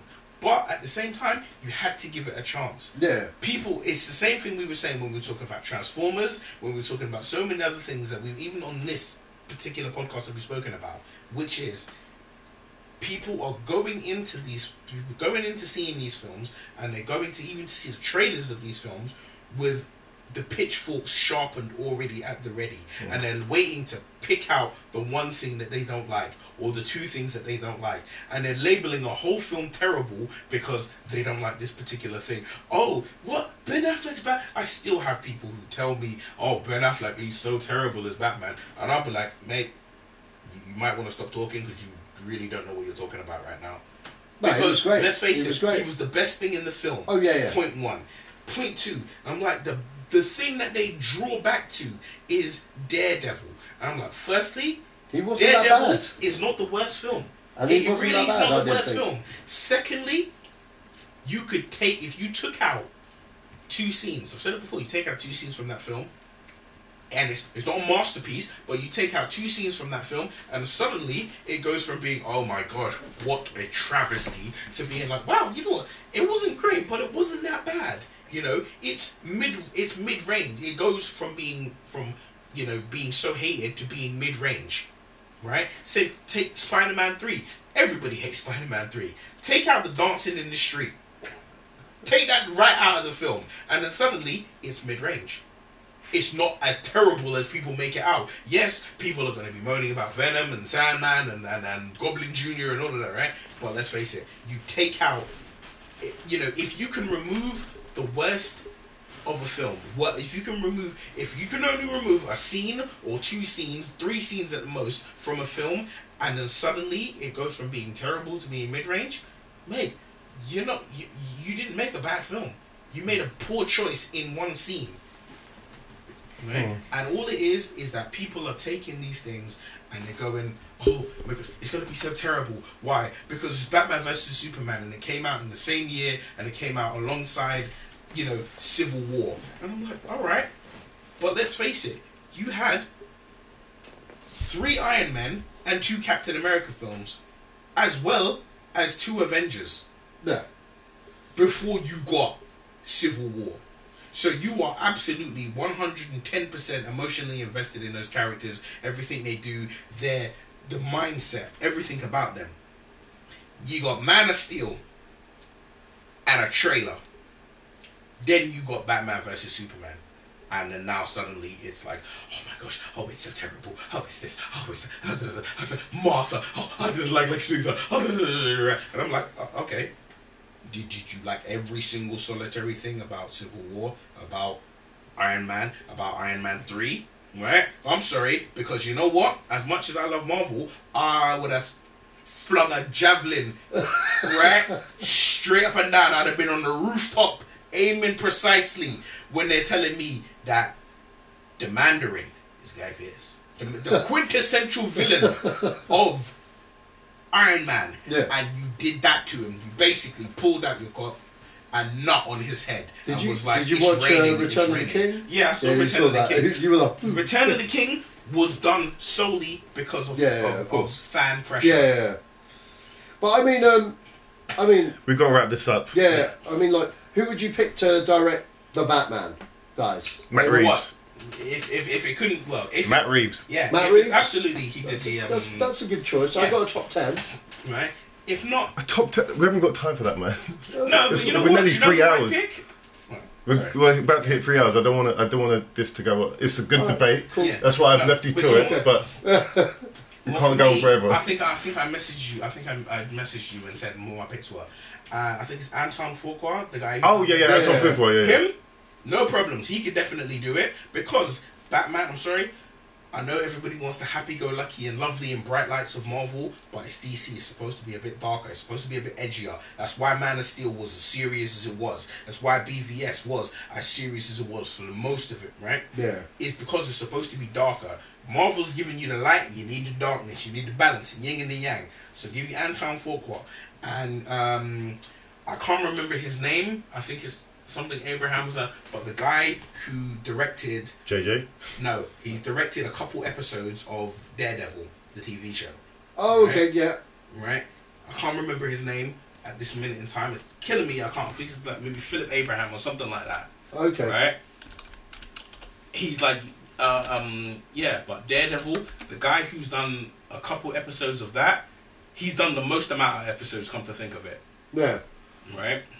I'd like to see Del Toro do one. Or no, you'll never do one. You can do. Or if failing that, is it Gareth Evans, the ones who directed The Raid 1 and 2? Yeah. Yeah, Gareth Evans. Yeah. Right. If Affleck can't do it, get one of those 3 in. Well, look. We could go on about this for a while, but we're coming up to the 3 hour mark, and it's going to be as long as Joe Rogan's podcast, and that's what I was trying to avoid. No, there's not that there's anything wrong with Joe Rogan, but I was trying to keep this to an hour 30. We're at 2 hours 36, so I'm going to skip a lot.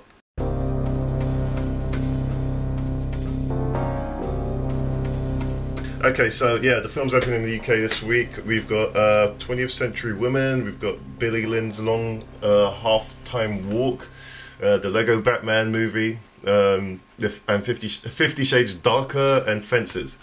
Okay, well, first of all, do you know any of these films that are coming up? Okay, I'm going to go into what I'm looking forward to. So, the Lego Batman movie. I'm so looking forward to that. I didn't think I would. But Yeah, everything I've seen about it, especially the way Robin is portrayed. Hilarious. He's one of those like annoying kids like, what's this? Oh my god, you got this, oh my god, you're Batman, you're Bruce Wayne. It's freaking brilliant. Secret camera. Yeah. Batman's Brilliant. like the only character that can transcend different media and still be fucking awesome, isn't he? Yeah. Yeah, exactly. And so there's that, and I'd say the other film I'm looking forward to. I'm fascinated by this Ang Lee film because I only saw the trailer to it recently, and it's got Vin Diesel in it doing a different, Saving Private Ryan kind of role, and I haven't seen Vin Diesel do a role like that since Saving Private Ryan. Or what's that film that he did? He's in the courthouse. Yeah. Is it Boiler Room? Oh yeah, Boiler Room. Yeah. There's a few films where that guy shines, man. Yeah. And I saw him in the trailer to this. I thought, whoa, that looks interesting. I forgot that he was a good actor. Not saying that he's a bad actor, but just like, whoa, this guy's got chops on him. And Vin Diesel needs to do. Yeah, and drives past cars. And Fences is another one that I want to see as well. 20th Century Women is something that I'll get to at some point because I saw the clip to that and it looks really funny in ironic kind of way. 50 Shades Dark, I won't even go into that. But yeah, that's mine. What about you guys? Fences definitely, because I mean,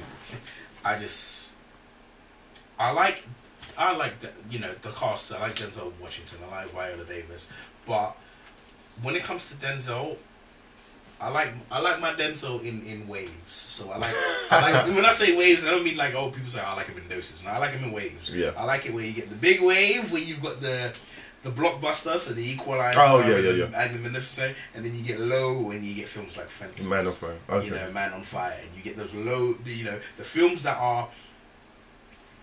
There might not be an explosion in this film. Yeah. So you're gonna see acting. This is when you're gonna see acting. This is when you're gonna see someone who has mastered their craft.